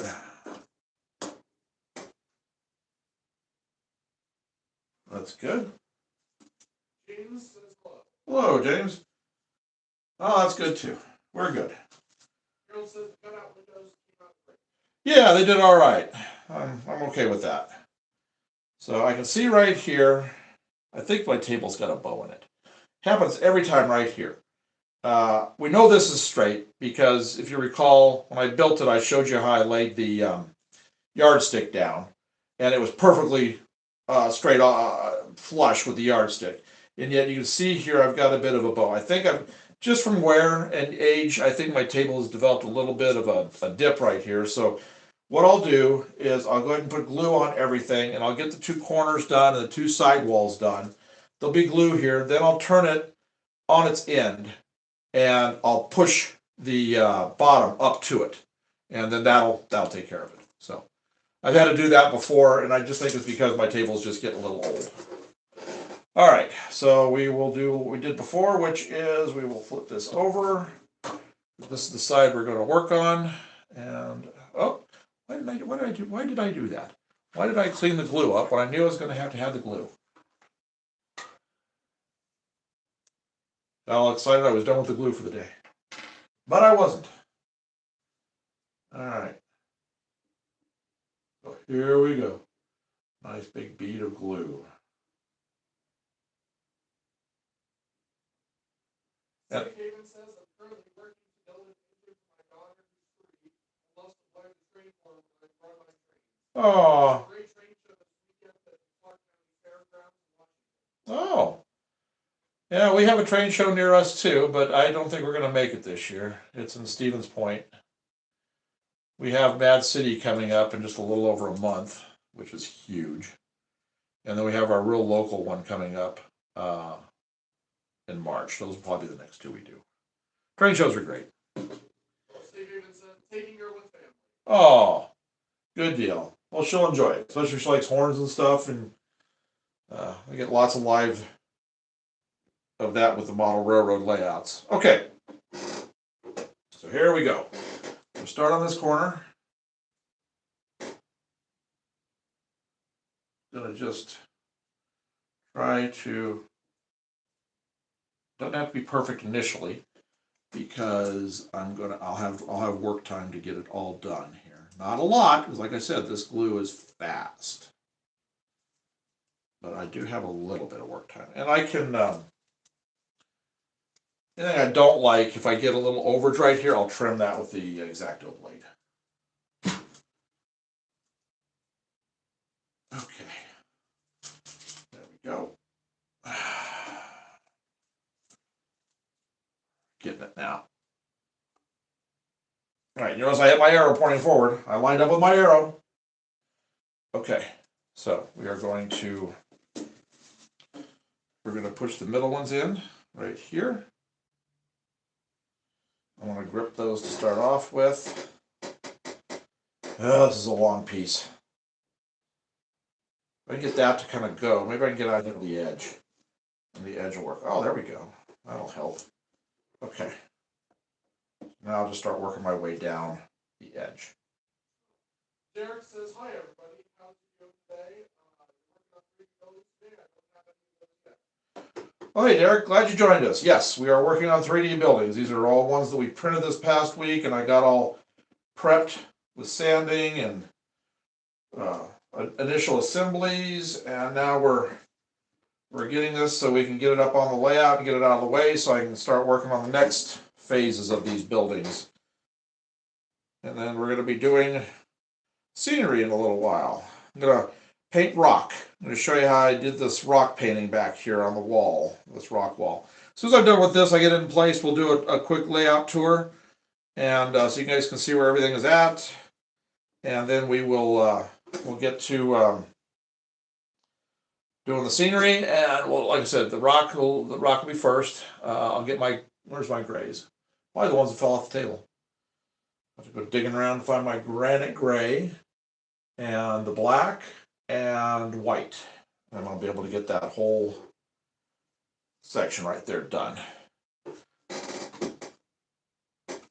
And then when we do the mountains, there'll be a much more expansive live session when I do the mountain. That's going to be down below. Okay, that's got it. We're good. All right, so let me get the bottle cleaned up again. This time I should be done, but if not. Derek says, got a question about what do you do for the lighting inside the 3D building? You put the light in there, or Okay, somebody asked about how we're going to light these buildings. We have several methods that we're going to be lighting it, and it's all going to depend upon what we decide to use as our window glazing. That's going to be the number one thing. If we go with the foil that we have, you won't see in any way, and it'll just be reflective for whatever color we do. But if we do glazing where you see it, it's going to depend on what we do for window treatments. Some of these will have shades, some won't. A lot of the hotels will have those shades that are like drawn down for individuals or side to side. But those buildings will all be lit. We plan on using a variety of light sources inside each because we will have actual rooms in some of the buildings to where you can see in. We'll have just occasionally on a wall, we'll build a room there. Will be completely, interior will be completely done. Okay, all I'm doing here is getting the paper towel off that starts to stick after a while. Up top, like on the top of these big skyscrapers, we will use probably either a colored light or whatever glazing we use for the color, because the top of the buildings all have accent colors, because usually when you look at the top of the buildings, the very top stuff is all lit with some pretty lights and different colors to stand out better. Okay, so that is cleaned. Dave Heyman says, I'm building an old Barney Guy's castle photo for parts, and she wants to pink blue or purple blue, can't remember. The trade show is shopping time with my father. Oh, well, it's nice you can share the train shows with multi-generations and multi-family people. That's great. All right, boy, that's... I use tiny 3-volt LEDs, but I know the tall kit right now that's having mirror glass, so it will be fine. Oh, that'd be good. I'll show you our big buildings here and why probably little tiny lights aren't going to hack it. We're going to have some bigger stuff, I think. But let's get this back up into place, and then we'll talk about the layout, and then we'll do some rock staining. Oh yeah, there we go. If I get it on, if I keep all the stuff back there out of the way, get it to sit flat. Okay, that's gonna be a good spot for that. So I'm gonna reposition everything anyway, so we'll get the camera and we'll do a quick tour. What a mess. Boy, cutting that black out. All right, let's see. Look down the floor, see if I see any granite gray. I don't see any granite gray down there. What is this? Timeless gray? That's not it. What do we got over here? Is this granite gray? Granite gray. Good. And there's not much, and I don't need much. So let me get my plate. My gray plate. There we go. So there's that. This. And I do believe the white did fall back down there. Or is this my white right here? Oh, that's my white right there. Okay. So I'll make sure I've got a water there for it. So good. All right, so now I can take this, put this here. This is the back wall that I'm not dealing with right now. These are the interior walls for support. Not dealing with those right now. I'll show you what everything looks like to this stage. All right, so what we're getting ready to work on is that. We're going to stain this with the gray, paint it. It'll take a little bit to dry, not too much. While it's drying, we'll start prepping this area right here for doing the scenery like we did here. All right, so here, this is where, let me stand back a little bit. This is where the new foundation is for the new convention center. It's going to be right here. Going to have two huge towers, 4-foot tall towers that are going to be coming up off this thing and connected in between with like a restaurant type of thing. And then on the back side, we'll actually have the convention center. What I might actually do is pass the main lines right through. I'm not sure. Haven't decided that yet. But anyway, that really filled that area nicely. You can see that's going to look great with those big towers right there with the trains running underneath. All right, here's the tower we just did a little bit ago. And this is just the first part of a 3.5-foot tall tower that's going to be sitting next to this guy right here, and all of this will be overlooking the station and the little park area right here. Let me back out of the area completely so you can kind of get an overall view of everything.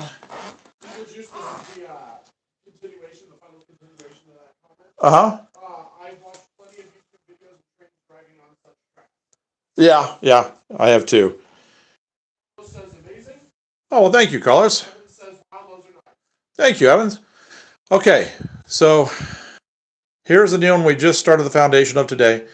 This will stand this tall, right about like that height, right about there. It's got stair step sides that come up and then a tall tower that comes up like that.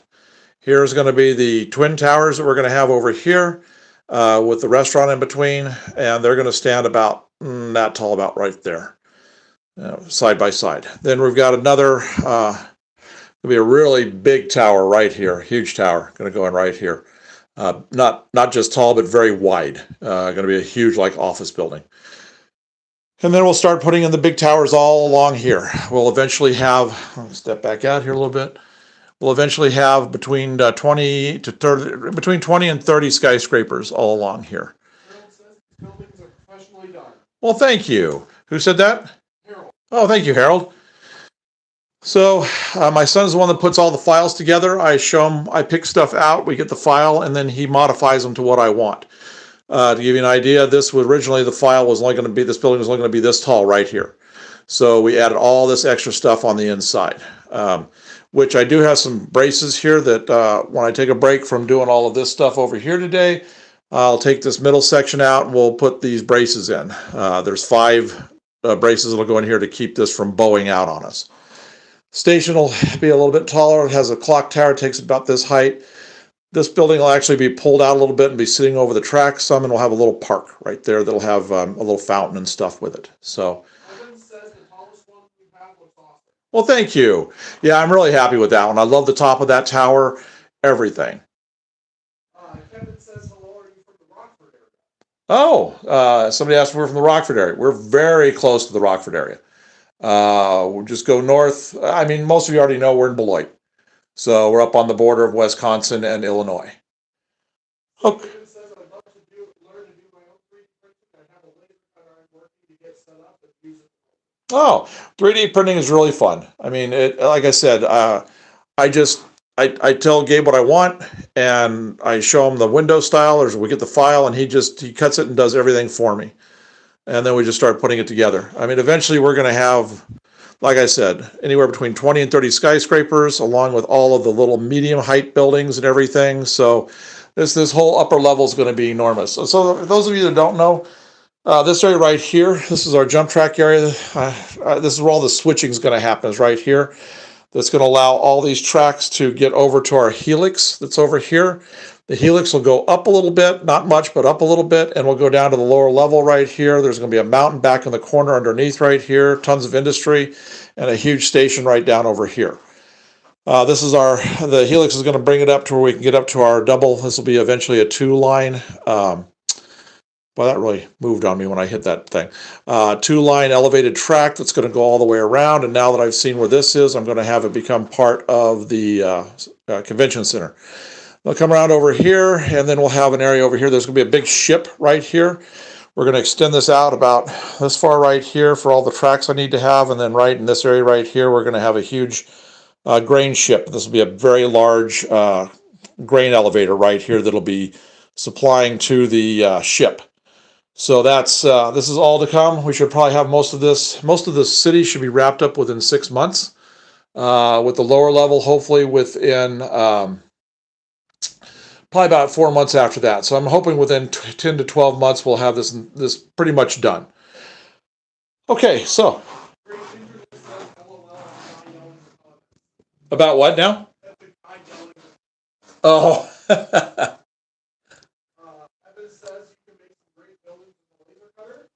Yeah, you can. Oh, ex-Milwaukee Railroad. Very cool.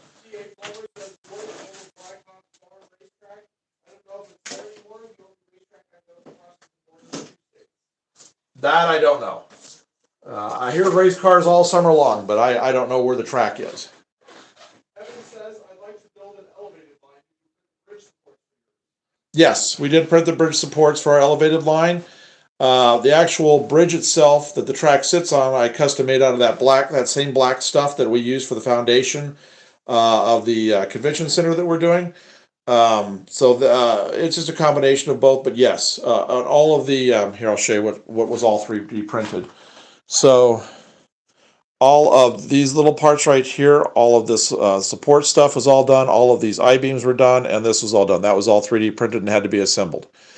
And then this was all handmade except for the ribbing. On the side, we 3D printed the ribbing, and then I laid that on top of the styrene. So that's how we accomplished that. Okay, so let me get the first coat of granite gray on here. Let's see if this is, I may need to shade that down just a little bit. Let me get my X-Acto. I'm going to try to get it to where my hand isn't in the way. Evan says, wow, it looks fantastic. You really know what you're doing. Well, thank you, Evan. I try. I've been working on, with my dad, I worked on model railroads, helped him with his for quite a while, and then had to get out of the hobby for a while for family. But now we're back into it. Okay. I just wanted that to kind of come around and be a little more smooth right there. I had a bit of a buildup with the joint compound that we used. I'm going to want to come in here. There's some areas that are a little high. I'm going to carve that down a little bit. And then I'll get all my materials up here that I need so I can get to them. Carl says hello. Hello, Carl. And Carol says, I like the lattice stripper work on the elevator. Oh, yeah, the lattice came out really good. And that was, again, just 3D printed, so. But thank you. Oh, look, there's my pencil that I was looking for earlier. Figures. All right, let's get the right size paintbrush that we're going to need for this.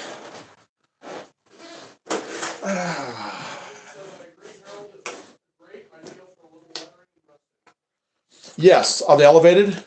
Yeah, the elevated track will be weathered. I just haven't gotten. I don't even have the finish coat on it yet, but it will be. It will be weathered. All right, this is pretty good. No, this one's a little better. I'm gonna find a brush that's got some good play on the bristles, so that it's not so stiff. Okay. Maybe I'll just go get. I've got a new pack. Maybe let's get a new pack. Open it up. Wasn't quite happy with all of those widths.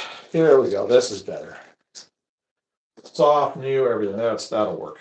Okay. So let's come in here and we'll carve this just a little bit.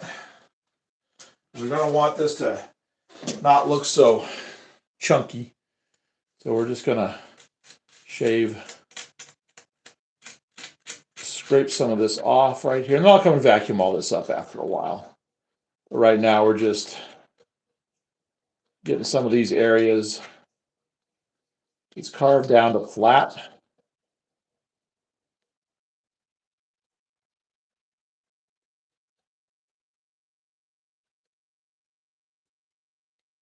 There we go. Now we're getting there. We're starting to pick up some really cool little areas here that are going to be great highlights by doing this.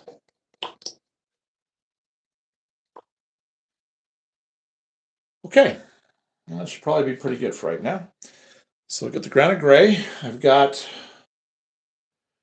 my cup that has my gray water in it.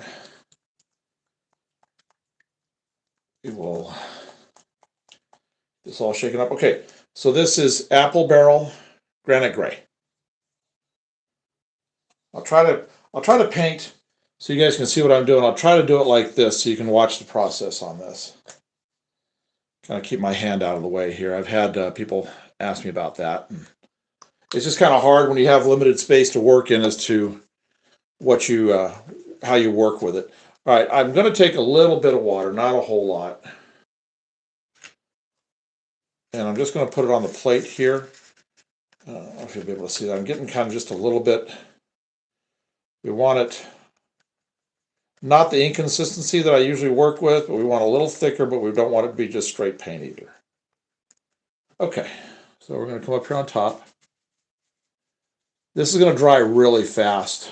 I'll be able to do all of the, we'll see if we get any ladybugs joining us, coming to eat my paint. We should be able to get to doing the staining and everything else here fairly soon. Safe Haven says, I just got the brand new problem with the 9 powered AV units, sold separately and scaled above them. Great price as Oh, that's pretty good for a pair of engines that are both those Broadway Limiteds. That's a good deal. All right, now we're just gonna start working this across. You guys should be able to see that pretty good. Like I said, I'm trying to keep my hand out of it as much as possible. Like I said, I don't know what I'm going to be doing with this area yet because of the elevated track, but for now at least, it will look finished. Now, like I said, I'll come along and I'll vacuum all that up, and then I'll put the landscape material right up to the rock.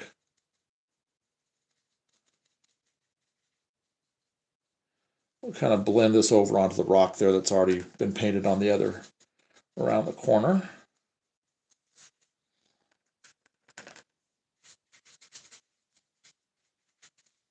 Okay. Now you can really see, now that we've got color on it, you can actually see where all the little ledges are, the outjuttings, the recesses, everything. And when I put the black paint to this is going to go great. Been a while since I'd carved anything. It'd been a long time since I'd done the wall there. Been back about 3 or 4 months. When I don't do something for a while, it takes a little bit to get back into the processes that I do to get stuff the way it is I did before. So we're good.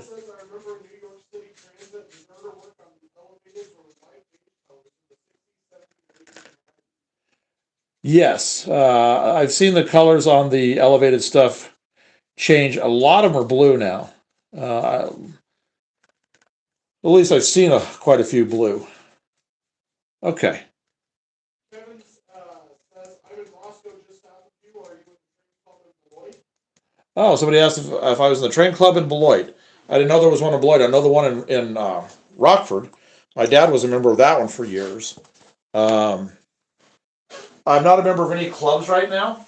I'm just doing this on my own. I am probably going to be opening this up, like I've talked about in the past, to people coming and running once I get the DCC put in. And I have it to where I just hand walk around throttle to people, have plugins on the front of the fascia here, and to where I can have people up and do that. So when I do that, I will announce it through the lives and on our YouTube channel with videos when we get ready to do it. And we will have standing open invitations. Anybody passing through the area. This is we're about 45, 50 miles from both Chicago, Milwaukee, Madison, and any one of those directions. And this is a huge pass through for people headed like to Minneapolis, St. Paul, to any of those places. So if you're ever traveling this way, there'll be an invitation. You'll be able to come by and do some running with us if you want. Okay, so let's see here. Whoops, got my paper towel into my paint. All right, so let's take a look and see that covered up pretty good. So the next step is going to be a black wash. And you'll see what happens with that. Things really start to change once the black wash goes on, and then we do the white highlights. This whole area will look really good. It'll look like the other going around the corner. So when we get to it, it'll blend in to that right over there that we have going that way. So this is we'll have this done here fairly quickly. You just got to wait just a little bit for it to dry. Most areas are probably already dry on it right now. But down in these little recessed areas, that's still going to be fairly wet. Let me see here. Yeah, it's dry up on top already. So it's not going to take much longer. So we'll just sit here and visit for just a little bit while I'm waiting for that to set. So I'll vacuum this out, and then we'll get the sand and we'll pour the sand up just like I did going around the corner, and then we'll put the medium ballast, the gray, along the base to give like the rocks falling off and stuff. I'll still go ahead and do it like it's going to stay like this. I know it's not going to, but I'll have it to where it'll look good. Yeah, most of this stuff is really set well. I don't even have, I was blowing on this and I wasn't seeing anything move. I haven't even done my second coat of glue yet. So that's a good sign that everything is pretty well setting up the way it needs to be. Uh, 7:33 in Denmark. Ooh, beautiful country. Beautiful country. I love watching I watch a lot of live streams from skiing areas. I'm not a skier, but I watch a lot of them from like Denmark, Finland, all those areas. Right now, we've been watching live feeds from Levi, where the Finnish ski team practices. And you guys are getting a lot of snow in that area. So, beautiful area of the world. Get my bottle put back up here. Is this the empty one? That may be the empty one. All right. Oh, and if anybody's curious, we'll be working on this in a little while. This is the sand we use for all of this right here. This is just this bag sand from Menards that you use for weight in the back of your truck for the wintertime. I'm not going to push this. I'm going to let this really dry. We may as well just go ahead and spin around and start doing some of the scenery work on the other side, because then we'll get to testing engines back on the track, because make sure we don't get anything on the track itself that's going to cause a performance issue. All right, so I'm going to set the camera up. Give me a second here while I get the camera set. I'm going to move it over. I'm going to try to find a good spot where I'm not going to have my hand in the way, and you guys will be able to see everything that I'm doing in this area. So I'm going to go back under there, and I'll see if I can find a good setup point. Okay. Do what now? Evan says, I love the overhead lines. They are iconic. Oh, yeah, I do. I like ELs myself a lot. Uh-huh. Ronald says, I have Holland. Oh, Holland. Okay. Welcome.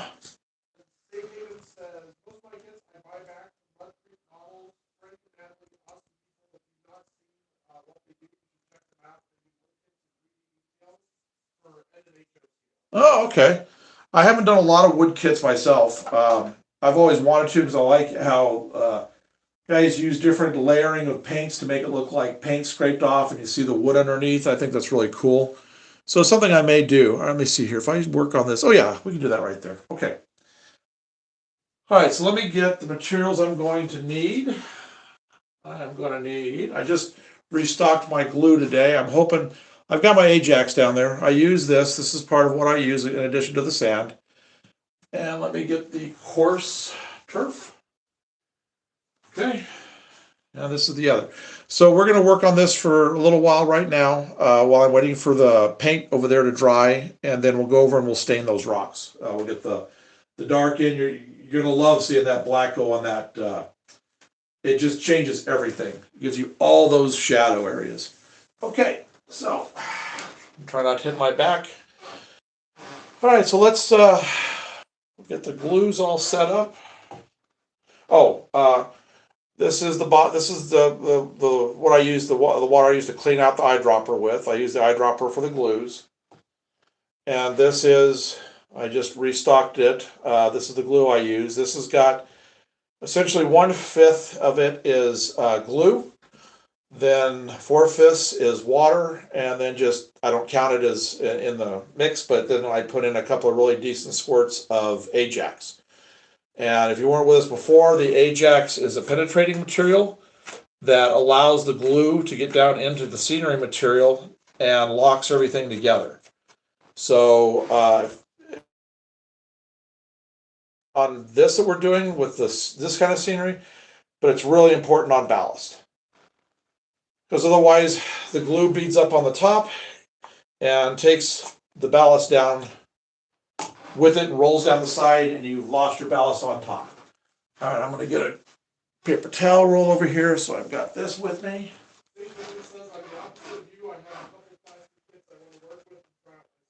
Oh, okay. Plastics are fun. All right. Let's see here. Got everything. I'm just making sure I have everything I need before I begin. I hate stopping partway through. Where's the sand?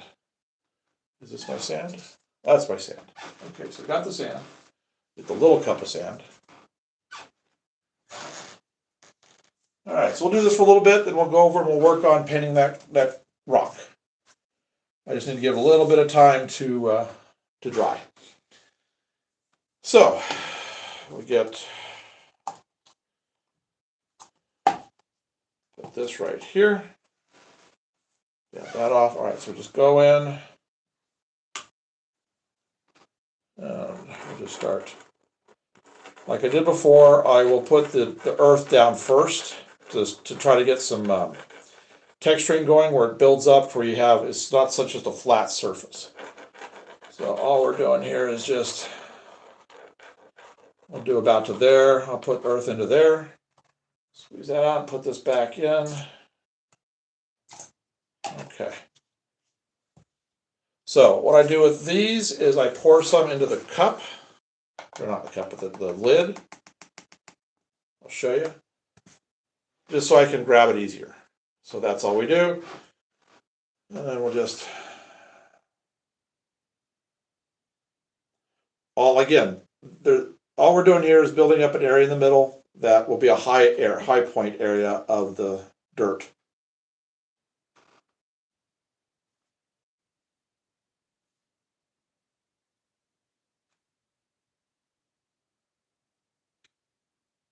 We'll get this whole area covered right here, and then we'll come back and we'll start working on the sides around it. Okay. More glue down. Since I'm working over the tracks, that's why we'll do testing after a while here. Make sure I haven't gotten anything. I can see right here I got a little bit of the grass on there, but it's not up actually on the rail. But that's why we just test. Can you see out where I'm working? Yeah. Okay. I tried to get the camera angled enough to get out this far. Okay. Can you see where my finger is? Not right there. Well, I can sort of. How about here? Yep, yep. Where my finger? Okay. Because that's about where I'm going to come to. Just to make sure everything's staying in the camera. Yeah. Focal point area. Okay. A little more of the earth. And all this while we're just waiting for stuff to dry over there. So it's been a pretty productive morning getting those foundations of those two huge skyscrapers going. Sunday, we will do another live on Sunday, and we should have more parts to be able to put onto those structures. So you'll get to see the towers build.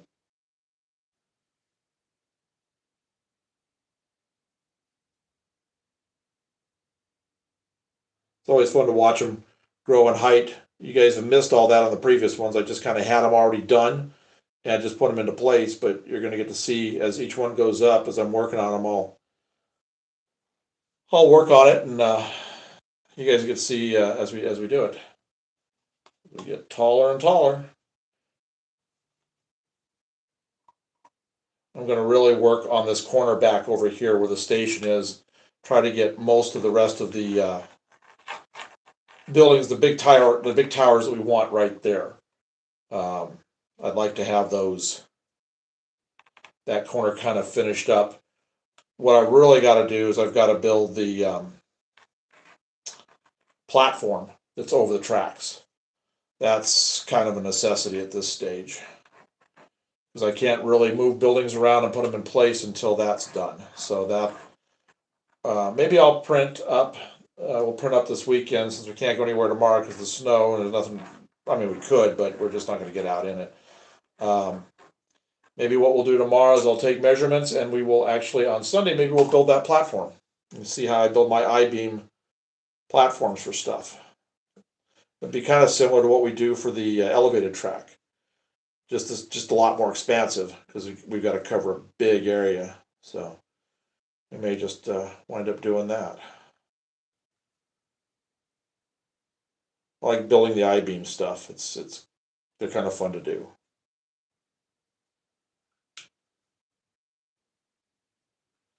All right, I just about got this. I'll do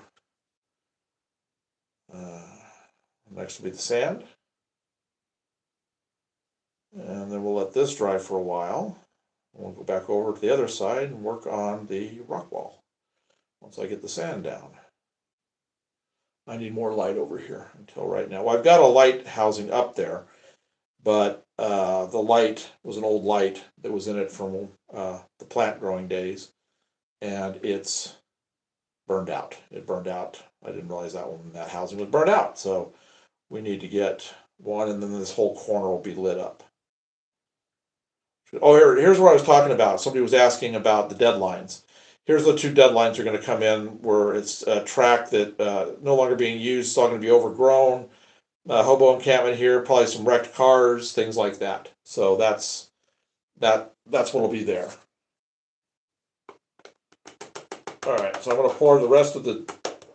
For now, I'm going to pour the rest of the dirt back into the thing, seal it up, so I just don't want to have an accident, knock it out and have it everywhere. Okay, so we're going to come back in here and we're going to start working on the sand.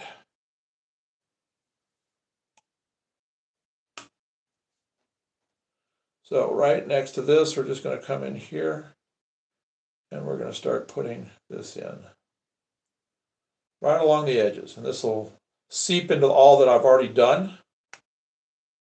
I want to get right up here next to the wall because we'll get right up to it with the sand as well. Dave Haven says, I'm working to make the Timonium show sometime. I've several hobby friends that live close to there and go every year. Big trip from the West Coast. I haven't been. I've had friends that have gone to that one, the Timonium show. I haven't been to it personally, but I hear it's really good. Okay, that'll be a good spot to start with right there. So sand, I'm going to try to get the finer grade sand up next to the wall. This is proving to be a challenge right here. Right next to it. I will really come back and I'll work on that better and get that built up better to where the gap is gone later.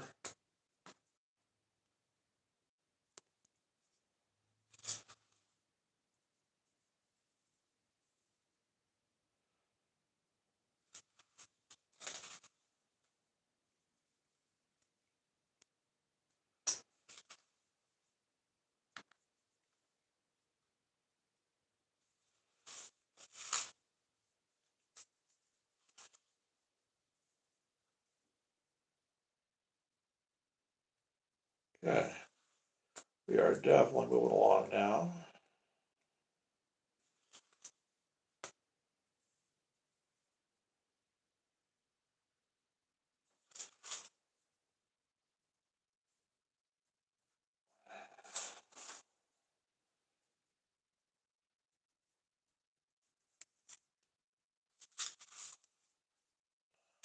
Make sure that nothing's on the track right there.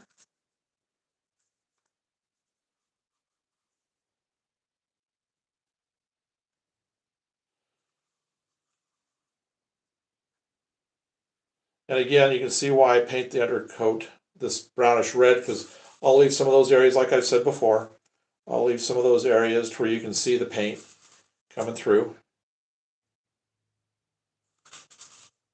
Okay. Dust that in here and there. That back to there. Along the edge by the roadbed. We want that to be the finer sand because that way the ballast won't build up on anything. Okay, so we got it to there, so we'll keep coming with the glue.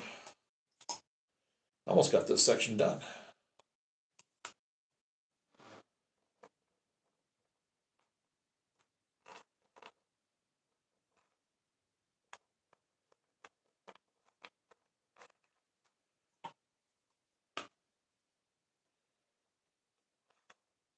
Very good. Get out to about here, and then we'll go back over to the other side.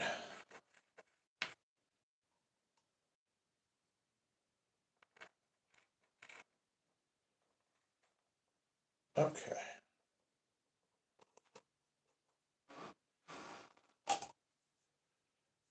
I'm gonna change out.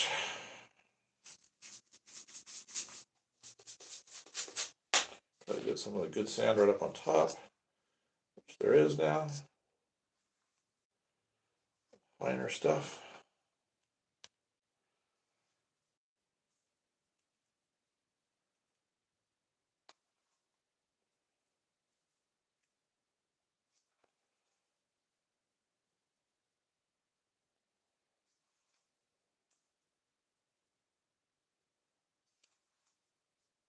Hope this is a little better angle than what we had over on the other side. You guys are able to see this process a little easier.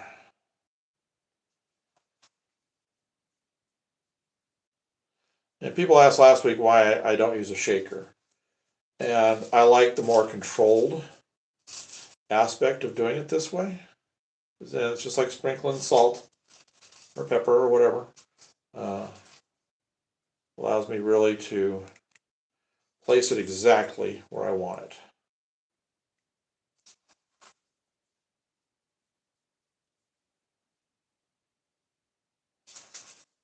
If I had a shaker, it'd just be going all over the place.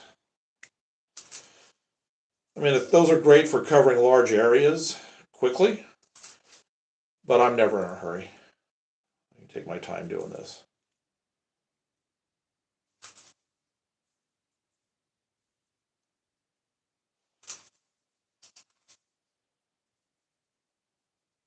Get a big rock here, right there.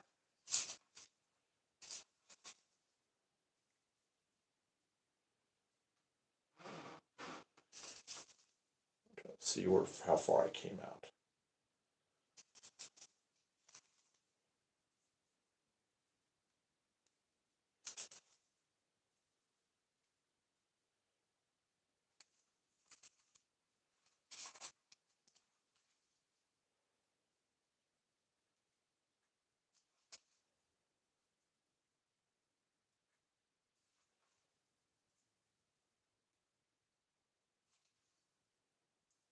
We'll have time. I'm only going to go about this far because once we get the black on over there on the other side, we'll have time for that. That's going to take a while to dry because that's inconsistency paint. So we will have time to come back over here and finish on out to the corner here. So that's why I'm only going to go to about right here right now.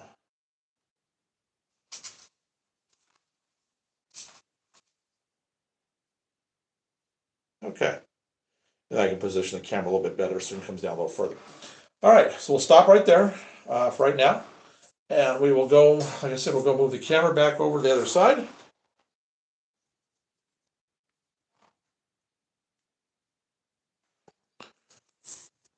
Okay. We will set this back up. And again, I'll try to just use the brush over here from the side to do it. All right, so what we'll do is get the black paint now, which is right here. Shake it up, get a lop here in the corner. I'm going to thin down. I'll show you how much I'll thin it down. Don't need much of it because it doesn't take much to do this. Let's see, do I have a water up here that's black by any chance, or I have to just use this gray? Looks like we just got to use the gray. Okay. Let me thin it, and then I'll show you where we're at. That's just the sound of the paper plate in the background. I'm just putting a lot of water into the black to get it nice and thin. Get another paper towel set up and ready to go, because you got to constantly wipe the brush off, otherwise you just get too much built up on it while you're trying to do something like this. Okay, and we're just gonna take that, put that there, put this here, get the paper towels out of the way. Okay, so here's what I have. That's pretty much the inconsistency that I want. I'm going to get the thing right here so I can get more of the water if I need it. Okay, so all we're going to do is pick up this liquid. I'm definitely going to get that a little thinner.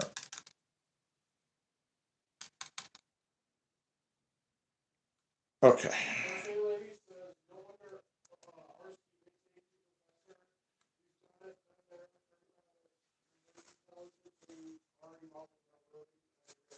Oh, well, thank you. I have done a lot of it. All right, so now we're just going to do this. And I'm going to just put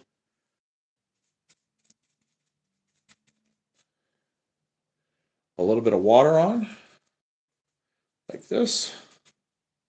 Pick up a little more of the paint. Come around the corner. Hello, Anthony. I'm using the plate to cover my tracks as I'm pulling this stuff over. And we're going to add, now that we're down the bottom here, I always like to put a little more of the darkness down at the bottom of the cliffs for shadow effects, like that. Now then, we're going to put in, we're just going to let the water run like that. All I'm doing is pulling water up out of the cup and just putting the straight grayish water on there. And we'll put a little bit of black in a few spots. Get the brush cleaned off a little bit. And I'm going to pull some of my highlights off.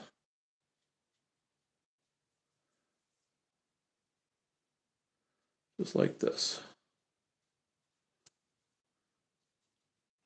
Whoops. My black has fed into my gray. That's why I usually have my black on a different plate. But that's right, I got it back the way it needs to be. I'm going to put a little water there, let that flow. There we go. All right. Now we'll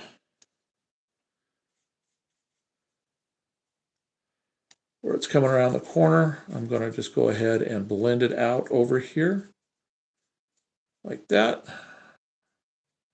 Coming around the corner like this, good. Take some of this off the top, like that. There we go.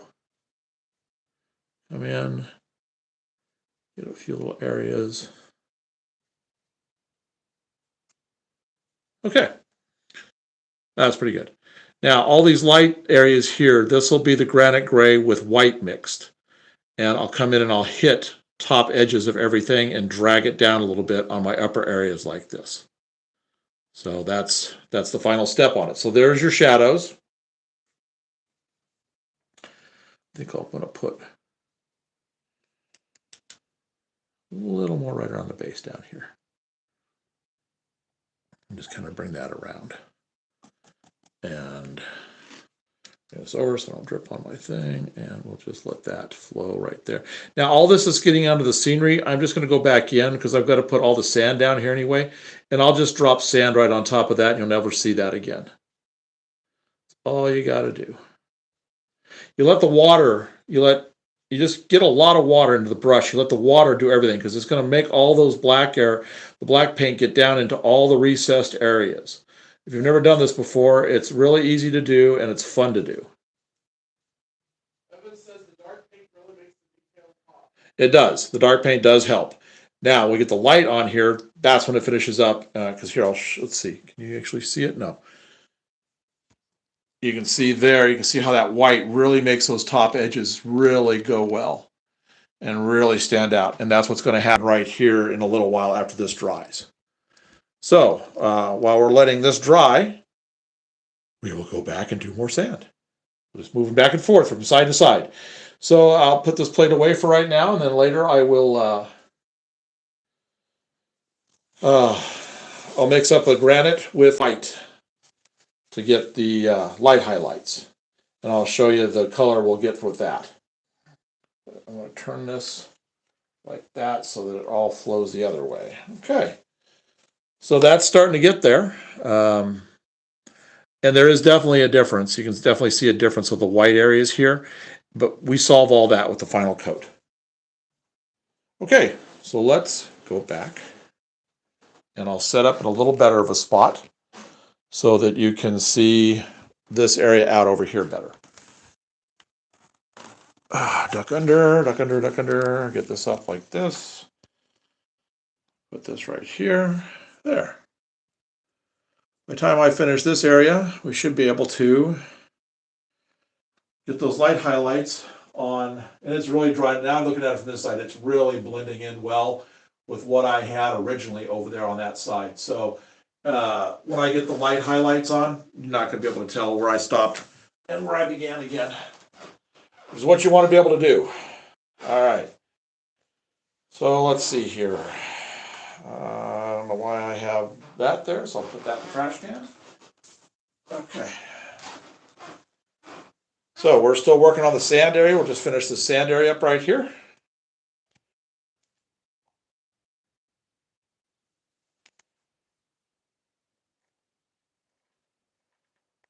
This is how I kind of work. I just go back and forth. I have all kinds of projects going at the same time.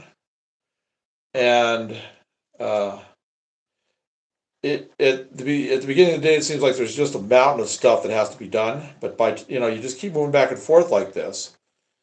And by the end of the day, it's like, wow, I got quite a bit done today. Because it really fills in quickly.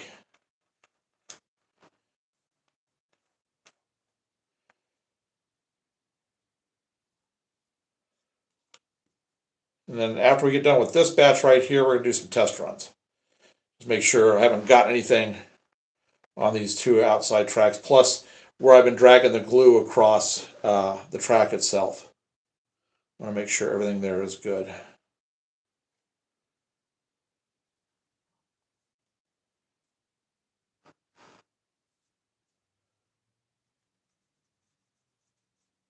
I'm still finding little bits of paint here and there from when I was painting the rail. So there's always something to have to clean and do. Okay, I think that should probably allow me to get into where I need to get into. So I'll just shake this around so I get the light. If you shake sand like this, you'll get lighter stuff. You'll get the finer grade stuff to come to the top. Just kind of have to go back and forth a little bit.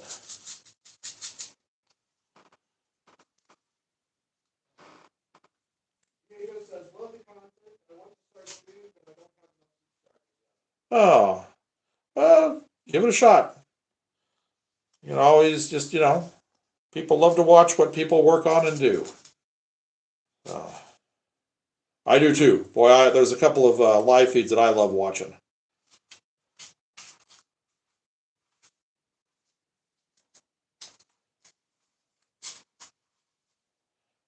Thinner stuff. We're going to start filling in this crack right here. Get it pretty welly filled in, all this whole area right here. And we do the course. Who? Oh, hey, Mike.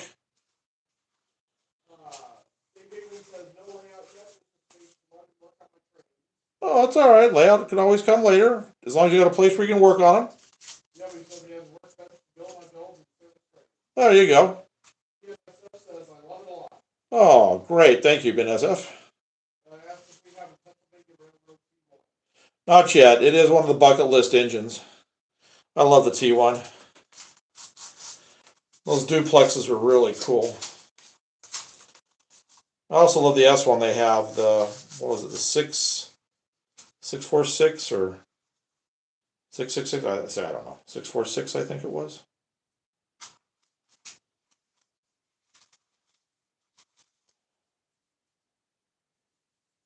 Okay, let's see if I can get a little bit of the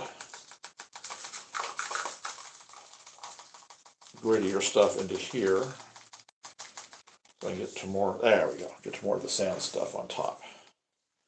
That's what I, do we have a big boy? Not yet. There's about, I'd say probably 10 steam engines that I want to get.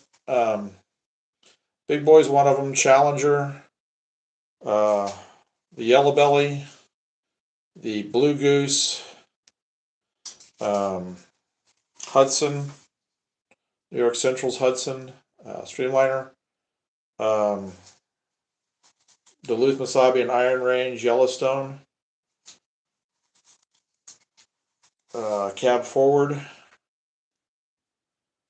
So there's quite a few out there that hopefully we will have on the layout someday.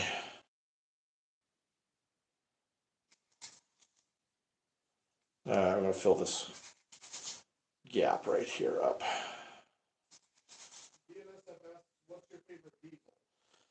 What's my favorite diesel? Probably the ES44. It's kind of a toss-up. I love the ES44s. I love the SD70 ACEs and the F59 PHIs. Those are probably my favorite engines. If you go back a ways, the Sharks. I think those were a DL class something or another. The Alligators, the old Santa Fe Alligators.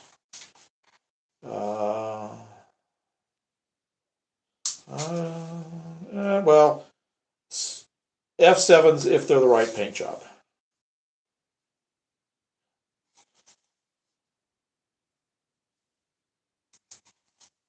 I got this.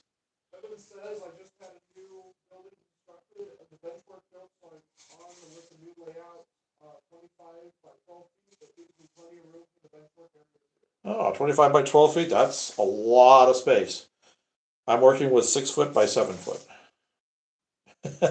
No, 7 foot by 8 foot. That's it.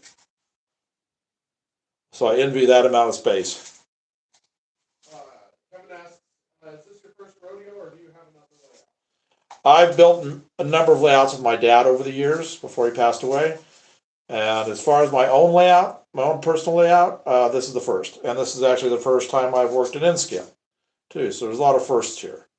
And not first on working on stuff because I did a lot of scenery and building for him over the years. But as far as just for me goes, yeah, this is my first. And I went with N-scale because of the space limitations that I had for this room. So I had this room has to be everything. It's got to be the layout, which 2 levels. We got a double-decker layout. I'll show the layout here in just a little bit again. And it's got to be my workspace and my storage display space.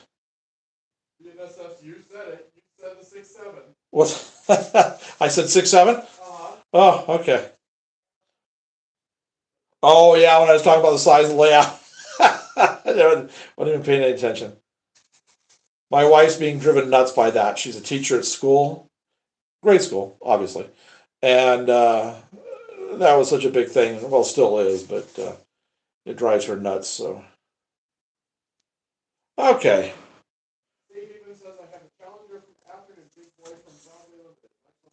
Yes, they are. And Broadway Limited is a good builder too. So, all right. So now we're just going to come back in here. I'm getting a little more of the earth, and I'm going to redefine my dark area right here in the middle.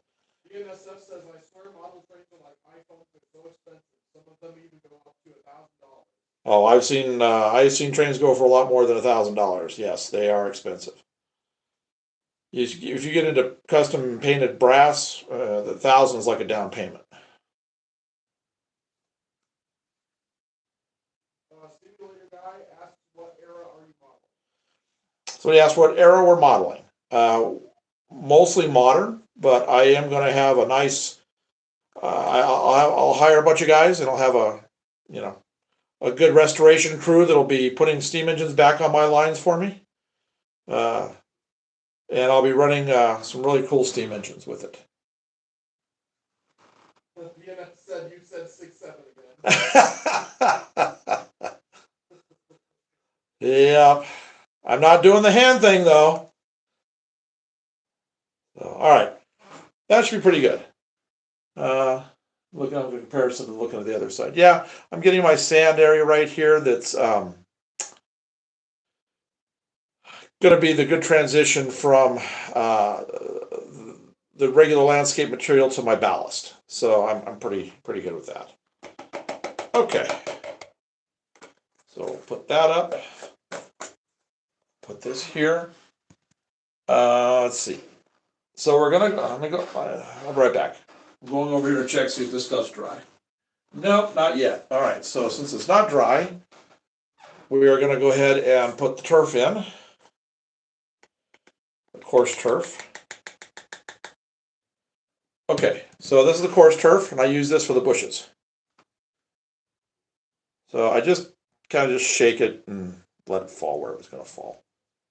No rhyme or reason to it. And I'll use a toothpick to break the big clumps up. I'll put some over here next to the wall. And you use the same stuff. Use the same glue mix to get this down.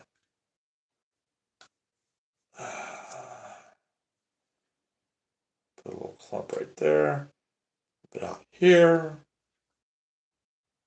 Okay. Let's put this back in here and I will get a toothpick and we'll get that worked out and we'll glue that down. And this corner should be done. Well, let's see. Oh, there's the toothpick I was using last week. Very good. So, what do I what?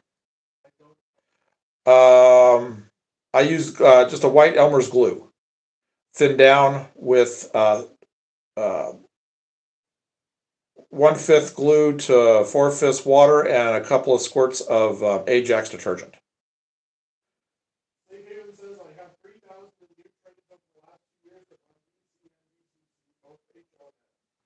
That was a pretty good start.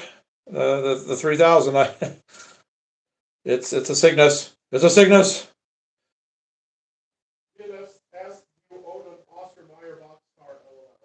Actually, we do. We have one.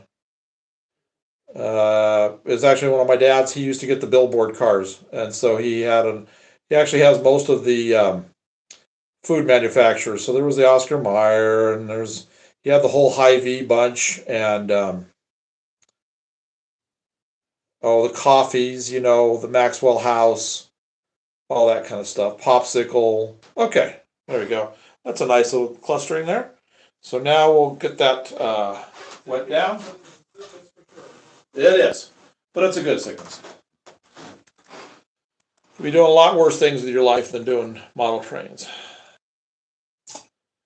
And better than used car resale values, if you take care of them, you'll definitely come close to getting back, if not more than what you put in them. Crochet Lady O'Lord says, "Oh Lordy, he's back to planting weeds." Yeah, back to weeds.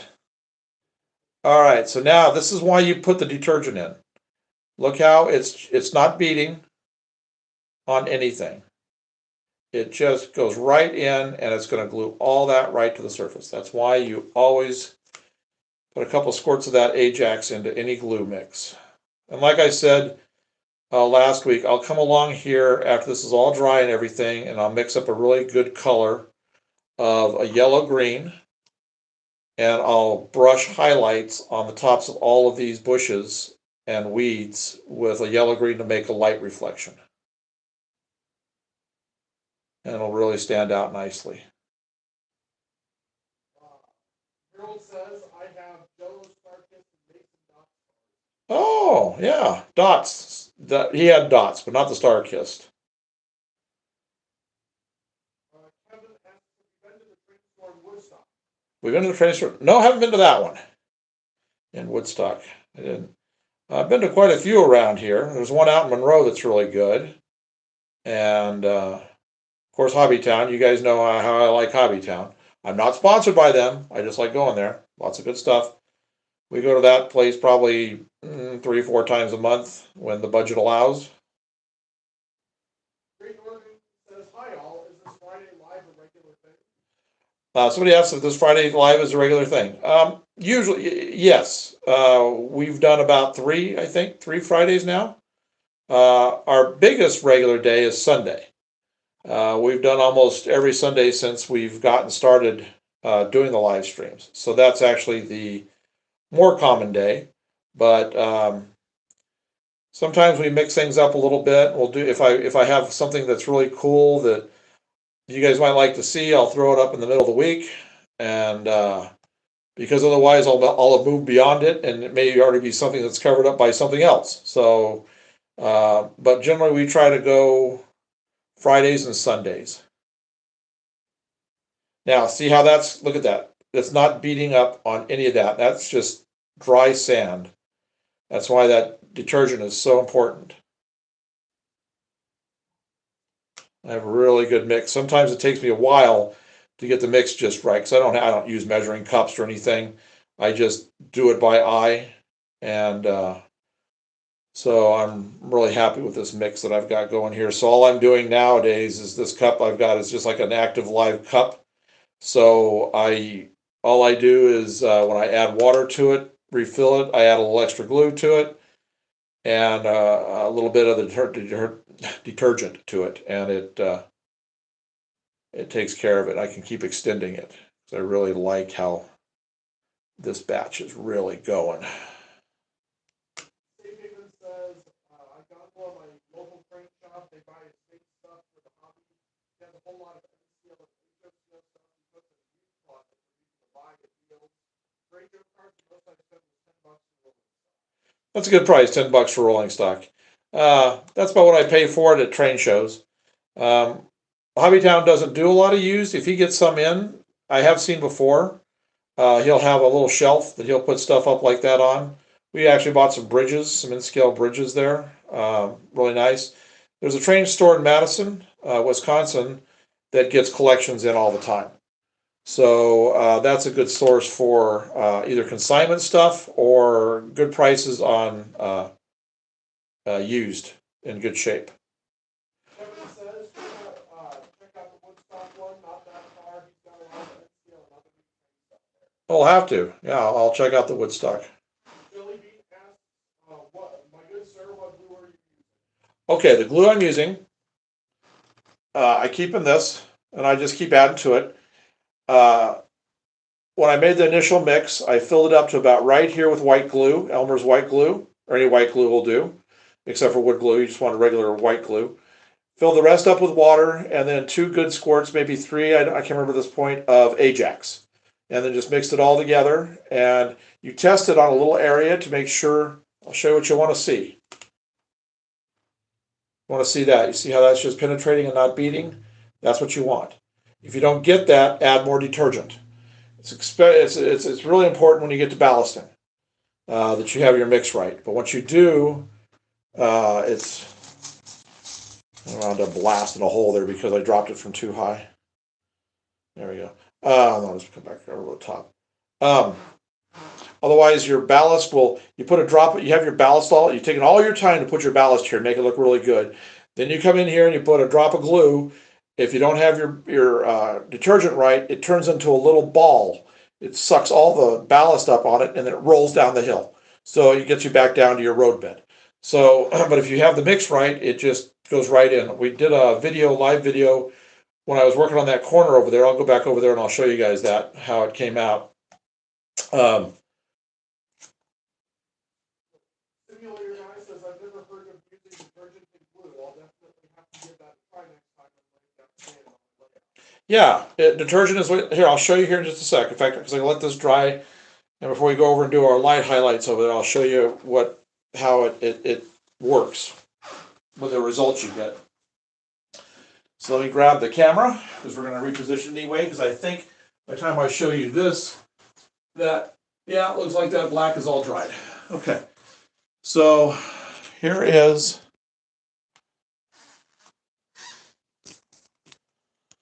Okay. This is the ballast I was working on that we did the video on. See, I like having these trenches right here to have your separate main lines. So if I didn't do the ballast the way I did it, all of that would have rolled off if you didn't have the detergent, and I would have been covering this and having to come back in because this would have just been solid ballast all through. But by doing it that way, you get a real controlled look to it. It just looks nice and neat and tidy. And so that's what I did all the way around here. Reason this one doesn't have it is I had a really bad curve here, and I had to take that track up, and I'll reballast it. Yes, I do 3D printing. And all of this has all been 3D printed. This is the foundation of our huge that we just did today. We just built this today. This is going to be for a huge convention center and Twin Towers. We also built this today. This is the base of a 3.5, 4 foot tall tower. The rest of the parts are coming. And this tower right here is about 30, 33 inches tall, something like that. And all of this has been 3D printed. Okay, so let's put this back over here and we will get, as you can see now, I'll get this out of the way. You can see how that's blending in. That's the darks. So we have the dark and we have the gray finished. So now we come back in with our light color and we start, and that's going to be a dry brush with a little bit of liquid mixed in at the end. But for the most part, we're going to dry brush this. And I'll show you how we do the dry brushing. Well, how I do the dry brushing, anyway. See if I can set this up a little bit better, get a little bit closer so you can see things a little easier. I'll get the camera reset here. There we go. That might be a little better. We'll see how that does. Yeah, okay.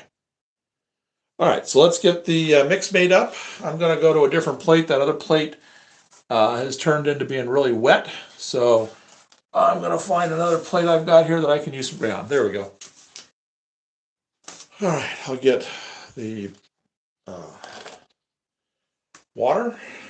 Okay, so unlike, yeah, it's still a little wet right in those areas. So I'll just concentrate on the top up here. This is completely dry. Let me see. Yeah, that's pretty dry. Okay. So again, going to our granite gray.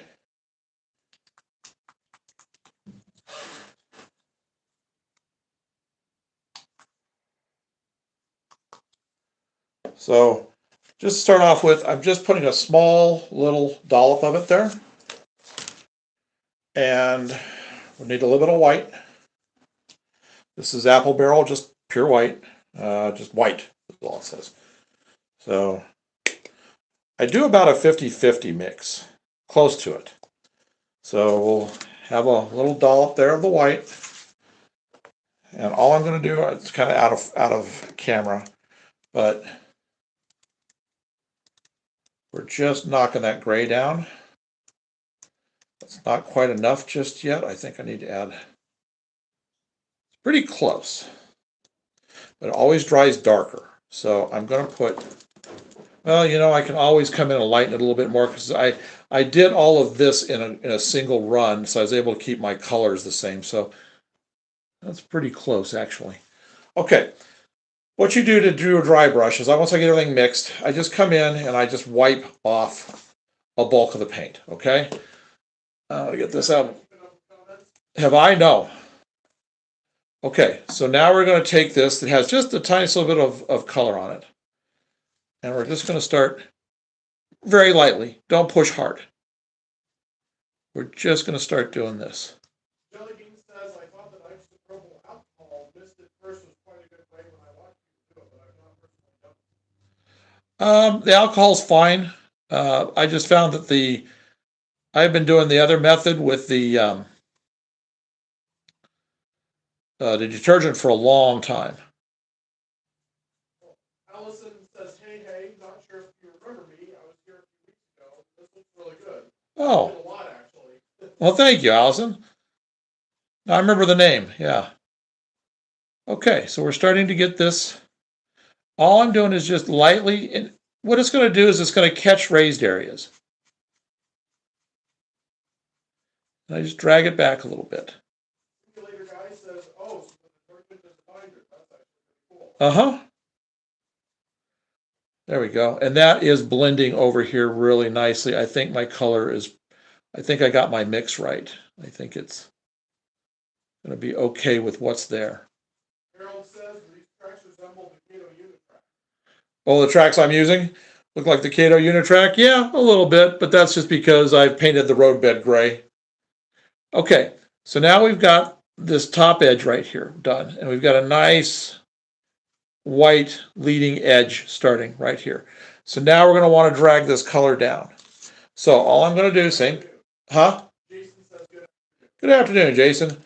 So all I'm going to do now is I'm going to reload the brush, clean it off, and this will be hard to do at this angle, but I'm going to do it like this so you guys can see it.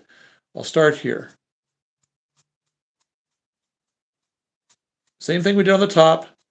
We're just catching edges.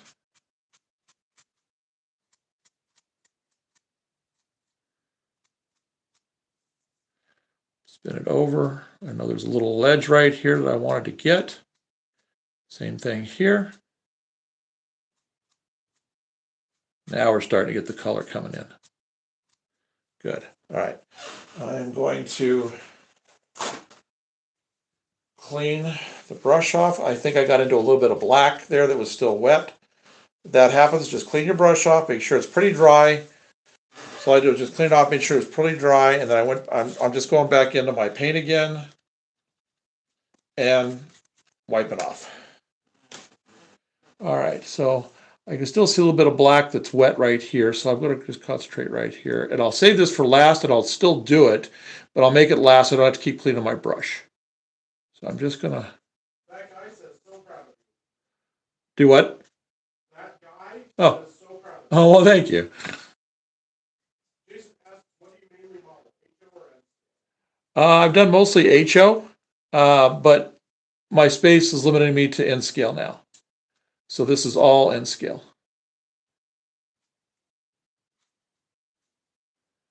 Okay. We pretty well got that top, and it's coming around the corner nicely. I'm going to blend it over in a little bit by putting some more of that there. Okay, so now I'm going to come in, I'm going to get my brush clean. I'll have to keep cleaning the brush because I'm going to hit some dark areas that have the black still wet, but I'll be able to go ahead and do what I want to do so it can all dry at the same time. That's just my creaky floors. We have a 130-year-old house. So same thing, just boop, boop, getting it cleaned off, nice and light. All right, so here we go. A couple little areas. I'm not going to come down. I want to keep my dark area down below really kind of dark. So we're just going to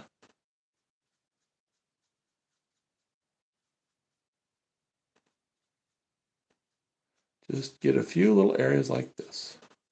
When I get the camera back, you'll be able to see how well this did as far as blending with the old that was there. It's been there for a long time. That other that rock wall. I'm just picking up some more paint, just like I was doing, dry brushing it off. Trying to catch a couple of these little highlight areas down in here. This is really wet right here, so I'm just going to do just a little dab. Okay. Well, that really got that area nicely right there. Oh, yeah, got some black on it, so I need to go back in with a little bit of white. Well, not white, but my light gray. Okay. I'm getting to the point where I don't have much of the mix anymore, which is good. I'm running out right now. There, brought that back. I want to get a little more right here. A little more right there, right there. And I'll get a good close-up of this. I'll bring the camera in so you can see everything. Get a few of those little areas right there. That's it. I think that's going to do it. Like I said, I don't even know if I'm keeping this. It's going to depend on where the high line goes, the elevated track goes. So this may get all covered up anyway. But at least for now, it looks finished. So when we're videoing and stuff here, doing operations, it'll at least look okay until I get the rest of that figured out. The bottom here is a little blacker than I have around the corner, but that's all right. I could go in and tone that down if I wanted to, but I just don't feel like messing with it. All right, so I'm done with the water, done with the brush, done with the plate from here. We're going to need to do some testing here because of all of the stuff that we've been doing. There is definitely been stuff on the tracks. So I'll make sure this is all kind of cleared off. Make sure the main rail is cleared. And then we'll test all the way around. Okay. But we'll give another quick tour of the layout before we do the testing. Those that have joined us that haven't seen the rest of everything that we were doing today. I'm just trying to get paints and stuff out of the way so that it's going to be easier to see the trains running around. All right. Get this light off right here. Get all this. I'll get my paints back here that I need, the granite and all that, so I'm not looking for it like I was today. Okay. Get these put back over here. So I'm going to get as close in as I can on this, hopefully, so you can kind of see how that came out. You got your light highlights, your dark highlights, all of that. If you look over here from this side, you can see it just looks like it goes right on around the corner. So it was able to blend in really nicely. So I'm really happy with that. Yeah, so that's going to look good. So then we'll come along here and we'll vacuum all the stuff up that I scraped off. I may have to do a little bit of white right here. I'm seeing this is the old paint, so I may need to do some blending in right there. But we'll see. When you HO layout with your dad, was the Southwestern, Native American, it was mostly Southwestern with my dad, but he also had kind of Midwestern because he had elevators and stuff. So so just kind of depended. Okay. You know, I used to think HO was like the easiest thing to model, but I'm really finding if you scale things down mentally before you start working on stuff, N scale goes by so much quicker. And it's not that hard to do. I got to come in and paint ties. I forgot to do that. It's not that hard to do. People think N scale is going to be really hard to work with because it's so small. I have really terrible vision. I've had cataract surgery. I've got things bad from the cataract surgery, the side effects and stuff that make things really difficult. But I'm still able to do all of this stuff. Have to wear a pair of cheaters, but otherwise, I've found that I have no issues with this. Okay, so let's kind of look here. Here's what we did today. We got this going right here. So I'm going to come around to about right here eventually, and that's where I'll stop until I figure out where all my switches are going. And because I may actually be putting a switch like right here and spinning off over into this area for some staging sightings right along this area. So we got that done today. And then over here we got the big convention center base. The big center will be behind. This is the foundation for the towers that are going to go up, the two big towers with the restaurant between. We got this right here finished today. This is the foundation for almost a 4-foot tall tower that's going to be up to about like right here. I've got these. I'm getting pretty tired. I'm not going to mess with these today. These are all my inserts that go into this, just to keep everything nice and flush and nothing going to bow on me. I'll deal with that. Probably do that on Sunday's live stream. We'll do that then, plus work some more on this. We have the next set of towers that come up the side right here before the main tower. We've got that coming, so we'll probably work on that a little bit. I've got to work on the walls down here still, and because that's the back wall for that. So we've got everything looking pretty good so far. This is the back wall right here for this big building up here. I just got to finish it up, and we will never glue it in, probably. We'll just have it as a forced wedge fit so that I can get in and maintain lights and everything else that happens inside the building. So all the buildings will probably be that way. That's why we put them where the walls insert from behind, so you don't see a seam right here. The seams that are here are going to get puttied and sanded, but this way when we push it in, it's a wedge fit, and everything will be all painted the same. But this way, if I want to access it to do whatever I need to, I can, because these are just, if you don't do that with buildings this tall, there's no way of reaching up inside there to do any maintenance on lights that burn out or anything like that, or if you want to do some more interior work and things. So we just, I want to make things as easy as possible. So every tower will be that way. You'll never know it. You'll never be able to see it because it'll always be the backside. Jason, what type of track do you use? Single or box? Asked me what type of track I use. This is Atlas Flex Track sitting on Woodland Scenic's roadbed. So these are about 30-inch sections of track, and the roadbed's a little bit shorter, but it's all glued, tacked down, and then the rail I buy used. I usually buy my rail at 50 cents to $1 a piece at train shows. And then I come in and recondition them. I sand everything with 600 grit sandpaper to make sure it's all perfect again. And then I custom paint the ties the color I like. I buy black ties, and that way when I put the brown paint over the top, it gives me some good depth, coloring depth for shadows. So that's how I deal with my track. I have found that my power kind of lags a little bit over here, so maybe I will do that Sunday. In fact, I probably will do that Sunday. I'm gonna go ahead and throw a couple of leads. Probably like right in this area right here. We'll put some leads in on the tracks. I'll show you how I take care of my leads. It'll probably be different from how you do it, but I'll just show you how I've got it. And that way I've got power on either corner. So that's probably what we'll do. So this is the layout to this point. It's just 3 main lines going around. It's staging main lines basically, because once we get this we get the station built with this all being covered with lights underneath and having the passenger platforms down below. This is going to be a really cool area because this tower is going to come out and sit on top too with a big park right here. Huge tower here. Between 20 and 30 other skyscrapers all along through here, along with medium-sized buildings and stuff. So we're moving along pretty quick on everything. This is just the past month, we've gotten these 3 skyscrapers here. This skyscraper will be done within probably printed and everything in place, not painted yet, but printed in place in probably about another week. These twin towers right here, along with the convention center on the backside, this will probably take about another 2 weeks at the same time. So 2 weeks, within 2 weeks, we'll have this tower done and these double towers done.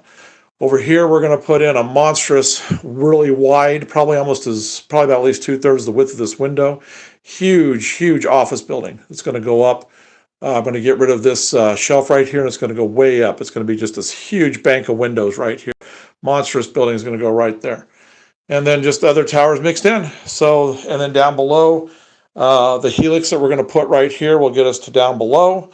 And this will be our mountain back here in the corner. All this will be industry right here. A few little industry things back behind the work table. Industry. And then we'll have a big station right here with the reversing dog bone right here. That'll go back and head back to the helix. So that's what we've got. Okay. Hi, Mike. Thanks. Oh, yeah. You can make, here's the difference. This is why I like Atlas, is because when you get to the roadbed and stuff like that, you can really, I'm not even done with this yet. There's still some paint highlights left to go on the roadbed itself. You can really make this stuff look really real. I've always worked with Atlas Flex Track. Okay. Hello. All right. So let's, now that I'm done with working with all this liquid and everything that was right here, I don't feel anything on the tracks, but let's go ahead and do a test run of the engines back through here, make sure I don't have any liquid or anything on here that's going to cause any issues. And I don't think we'll have it here, but like I said, this week I really hit this with my back coming up, so I'm still not sure. I just want to make sure everything still operates properly. All right, so let's, I don't know which one we were starting with. Okay, so it's the middle track. All right. You'll see how that's going to look like when you're looking below and it's underneath the stations or station. Get the speed up a little bit. Right in here was the areas that I was really concerned about with lifting that whole middle section up with the damage. But that looks like I'm looking at the side frames on the engine and it looks like the wheels are perfectly straight. Nothing's come derailed and I'm not seeing any issues as far as like the landscaping material being on anything, causing any issues. So we're looking okay. And we're going to have some more overpasses too, not just this one. There'll be another overpass like right here coming this way and one back over here coming this way. And you're going to have access to a city this size with a variety of things. So all right, let's kick the speed up a little bit more. Oh, are we doing the MRL? Actually, we're going to be doing quite a variety of different roads. I just happen to really love the paint job. So I'll probably get about 3 or 4 engines total. We've got 2 already. But I'm mostly going to be doing like really the specialty stuff that the railroads have had, like the specialty paint jobs and heritage units and things like that. We'll be running a lot of that stuff. So it just happens to be this is what I've got out for testing right now are these 2 in that Union Pacific Spirit. So that's you're seeing these a lot right now. Well, you'll probably see them a lot anyway when we start running them because I think it'll look cool with these going through the mountains we're going to build down below.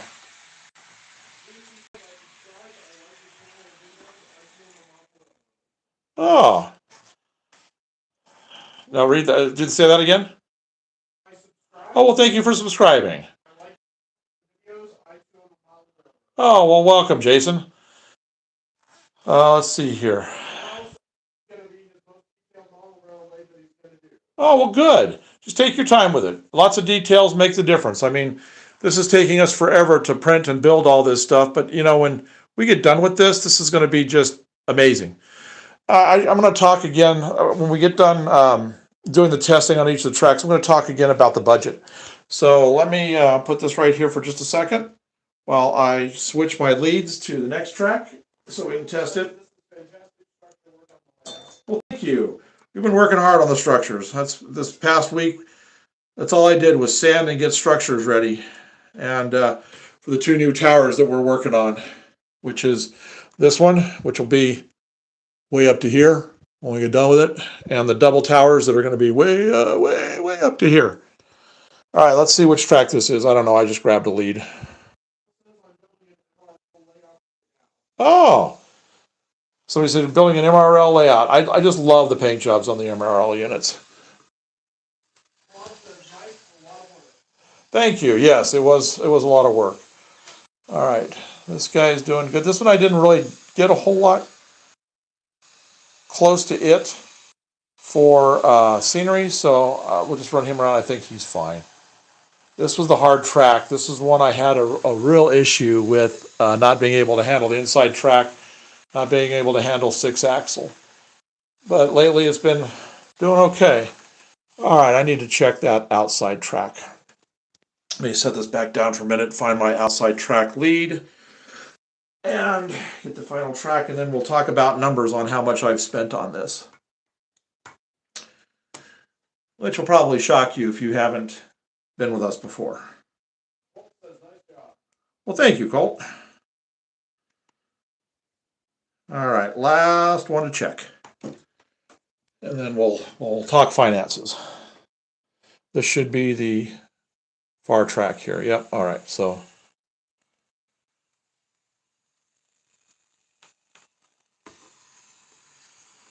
this will be the one that'll be really iffy.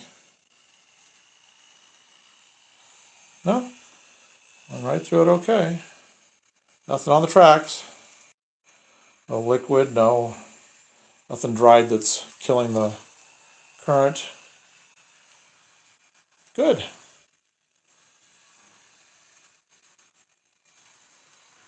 I may test this outside one with the 2 cars just to be sure. So while I'm hooking those up, we'll talk finances on this. Okay. So that's kind of one of the biggest questions I get is, boy, I must have spent a lot of money on this. I haven't. Like I said, you guys know that I buy used track, at least those of you that have been with me for a while know that I buy used track and recondition it completely. 3D print buildings are cheap. Bench work, we bought all on sale. There we go. So now the hard part. Oh, it did. It hooked right up. I'm finding the couplers that Kato uses are not the best. So I will be changing those out to MTLs. Everything will get MTLs. Okay, so everything that you guys have seen here, bench work, the all the senior materials, the foam, the got it.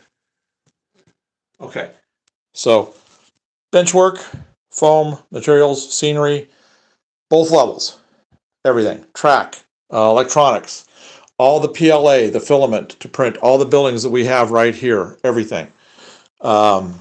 We've added a little bit since the last time because of the new buildings that are coming in, but it hasn't been that much. Cheap little controller to test with DC factored in. All of my lights up top, I factored all that in, even though I already had them. But you know, if you're starting, you've got to get your own lights. All that. So everything, hardware, the shelving, all this. We're now sitting at about $440 is all we're sitting at for this entire layout. Now that's not counting rolling stock or engines, any of that stuff. That's just everything you see building wise. Every building, all of the construction material, and all of the scenery material, and all the electronics and all the track and roadbed. So about 440, 450, somewhere right in there. When we get done with this tower and this tower, we're probably looking at about 460 in total. So by the time we get the next 3 towers in, we'll be sitting at 500. So that's, I mean, it's nothing. If you have the wherewithal to be able to get to train shows or Facebook Marketplace, and you can buy stuff at a really good price, that's what I recommend you do. Train shows have been our best friend as far as getting materials, and the 3D printer has been our really best friend. This building right here, total material on this was $12. So, and about 2.5 days of print time. We're going to be getting a second printer here pretty soon, so we can be knocking these other 20, 25 skyscrapers out pretty fast, so that hopefully by maybe, I'm going to guess, late March, April, we'll have pretty much hopefully have at least most of the skyscrapers in place, all 20 to 30 of them all the way around. So, no, I have. Well, actually, somebody asked if I did any videos on how I refurbished the used track. We had a live session where I was doing just a whole bunch of little projects around here, and I showed how I did how I sanded it and how I painted some of the ties. But I probably should do a video on showing how I reconditioned it with the 600 grit sandpaper, and then doing the tie painting like you see right here. So I'll probably put a video up about that, or maybe I'll do it on one of our live sessions again, but maybe just focus strictly on that, because I do have much track I'm going to have to get done. So yeah, there'll be something coming about that. All right, let's see how this does. Well, thank you. I like the buildings. We're having a lot of fun building them. We're just taking STL files that we find for free on the web, and we're adapting them to what we want. We're changing basically almost the entire look of the building by making them taller, wider, everything. So it's a fun learning process on how to get it done. Whoop! See, that's why I just don't like these couplers. Yeah, that's the only way I'm able to really do this whole thing is because of the 3D printer, and get it to look in the way it looks. Uh, Now, did a couple or not? Yeah, I did. Um, Otherwise, uh, we definitely wouldn't be able to do a big city like this. And I always wanted a big city. Well, shucks. I'm really gonna have to get those couplers changed out on the engine. And I've seen threads from other people saying how bad they have major issues with their engines, Kato engines, and their couplers in cars. So, but I got around that one corner already where the issue was, and it was fine. So we're just going to bring this guy back in here and shut him down. Crochet lady asked how much the MRL couplers cost and when for time to change them out. The couplers cost a pack them's like $8, $8, $9 if you can catch them on sale. That's for a pair, so you can do two cars that way. Single couplers, I'm not sure. I haven't looked at the price of those, so that's that I'm not sure on that. All right, so let's see here. So we covered everything. Like I said, I'm going to take these. These were the bad pieces that were. These were supposed to be the first parts of these towers over here, but we had issues when I was working on the sander and using the heat gun because the sander burned them with the heat, and then the heat gun changed the sizes on all of them. So, but I am going to do something with this. We're going to make some kind of a warehouse with this for back here somewhere. There's enough to make a decent sized building with this and have it look pretty good. So even if you have a mess up with your PLA and things, your prints, it'll still work out fine. How is this drying over here? It's drying just fine. Yeah. If I had a light shining down on the face of it, it would be just as bright as that. All right, so let's set this up over here. I'm just getting some things kind of out of the way.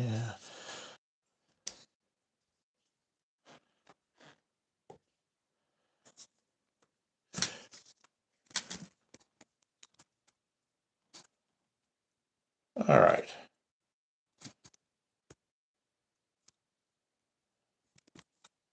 There we go. Okay, so that was a pretty good build session today. Power off there. I'll put that on for a while. I really like this foundation. I like this lower lobby area with these big curved windows. We're going to have some really neat stuff that we're going to do with the windows on that. This is going to be a really good building right here. Like I said, there's going to be a tower that comes up. It takes up about 2/3 of the width of this area. That's what goes up to this height up here, and then these stair steps go up. There's two sections, and it'll have first section comes to about here, and then it recesses further to about right here, and then the tower goes up, and there's some really cool top things up on the tower. So that will be, hopefully we'll have some of that for Sunday's live feed. But if not, since tomorrow's going to be snowing pretty good here, we'll be in. I am probably going to, we may work right here. I may try to get this initial part. I can't reuse this. There's just too much stuff up here when I took that apart that is going to cause issues. So we're just gonna reprint this completely, and I'll do a little bit of a longer section here. We'll do the bow section right here, and I'll make a little area right there for the platform to be there for the passengers to come down out of the station. But we will get this done. We will get this done, and probably the back one done back there, and we'll have some cross pieces to go across. We'll start to actually build the foundation for the station, this big building. I really want to get this moved out where it needs to be and get this. See, this actually should be turned a little bit more this way, and once this is out over here, I'll be able to do that. Create a little triangle right here for the park. So I really need to get this done right here. So maybe we'll print all of this that I need tomorrow, and we'll do a big build. We'll do a large build here of a platform. I think that'd be really good. So I think that's what we'll try to tackle on Sunday. This will probably take a good 3-4 hours to build this whole area up. If it doesn't, if it goes along pretty quick, then we'll go ahead and I'll add extra power leads over here. And I'll show you how I do mine. Yeah. DJ says hello. Hey. And Harold says, I've enjoyed watching this building project and spending my afternoon with you, Northern Light. Oh, well, thank you, Harold. Glad you have. I'm glad you guys have joined us. It's just, it's a good distraction. This was a rough week on this build here. I was hoping to do one a live about midweek, but the sanding on all of this just took so long. I really ripped my hands up on doing all that. But it's coming together. We're gonna try to do a little more frequently. We may put a poll up about that on Sunday to see if you'd like to see these maybe instead of twice a week, maybe 3 times a week. If you do, then we'll up it to that. Like do one of about maybe 3 days or so, 2 to 3 days. So there's enough here that I've got going every day that they'll see something new that we're working on. So we may wind up just doing that. Yeah.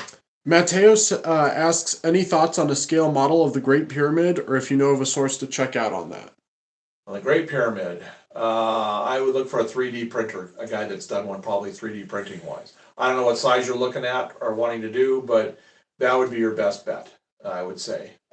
Find somebody online that's got it and he's printed it out. Crochet Lady says, see you Sunday, don't hurt yourself again. Yeah, I'm going to try not to hurt myself. My back is still hurting. If you weren't here at the beginning of it, I was talking about what happened this week. I was down on the floor sanding these big buildings that I'm working on. It's just easier. I used to do it downstairs, but I just sit on the floor. I work on them. I got my hand sander. I wasn't thinking where I was. I was right below my jump track right here, my span across, and I stood up and I hit the middle of my back right on that, and it lifted this whole thing. All the buildings over here fell over. These didn't, but all these down here at the end. That's why we were doing a lot of testing right here, is to make sure I hadn't tested since then, is because I was checking to make sure I hadn't messed anything up on that way. So yeah, that was sore. It's still sore. So, but that's, in a tiny space, 9 foot by 7, trying to do everything. And aha, I didn't say it, didn't I?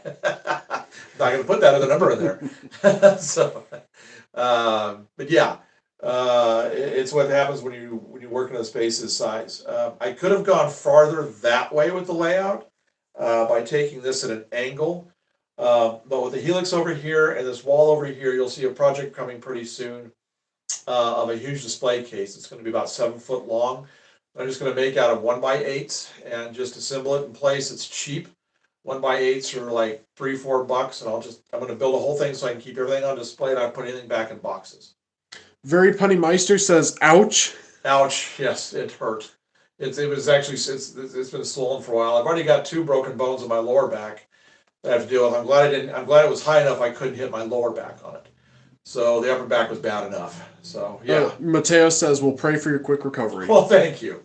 Yeah, it's been keeping me up pretty good at nights. Well, when it does, I just come in and work. So I know I'm going to have some sleepless nights coming up. So you're probably going to see a lot of ballasting completed because I got at least 20 hours of ballasting ahead of me. So I'm going to start over this corner and work that way. But that's going to be at like 1-2 o'clock in the morning Central Standard Time. So I don't think anybody's going to be up for me to do a live stream on that.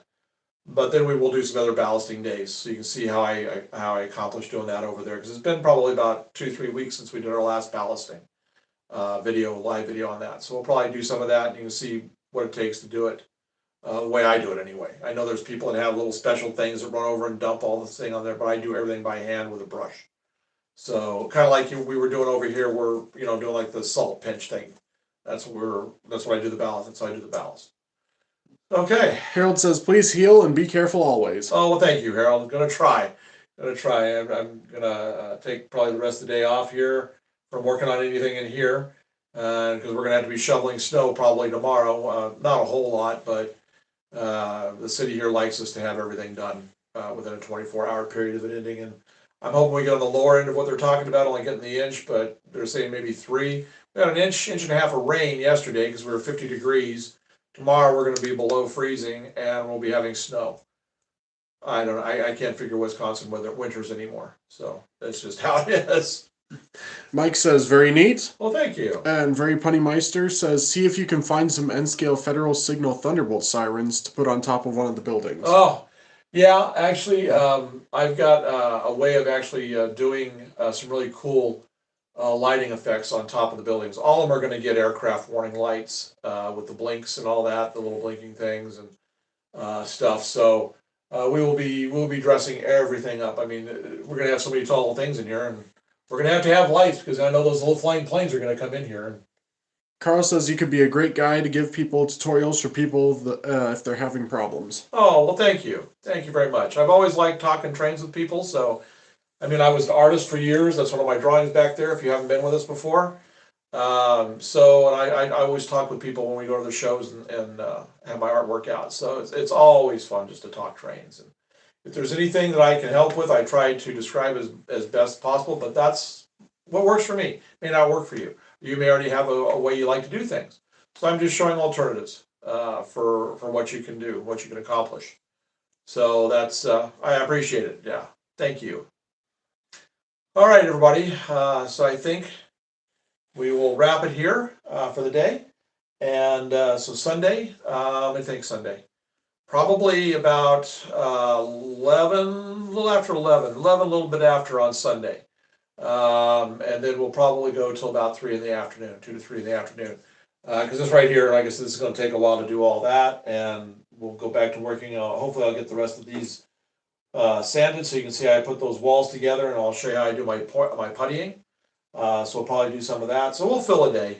If you guys want to come and hang out, we'll fill a day with plenty of stuff to work on. Evan says, great live stream. Thank you and see you next time. Oh, well, thank you, Evan. Punnymeister says, ta-ta for now. Okay.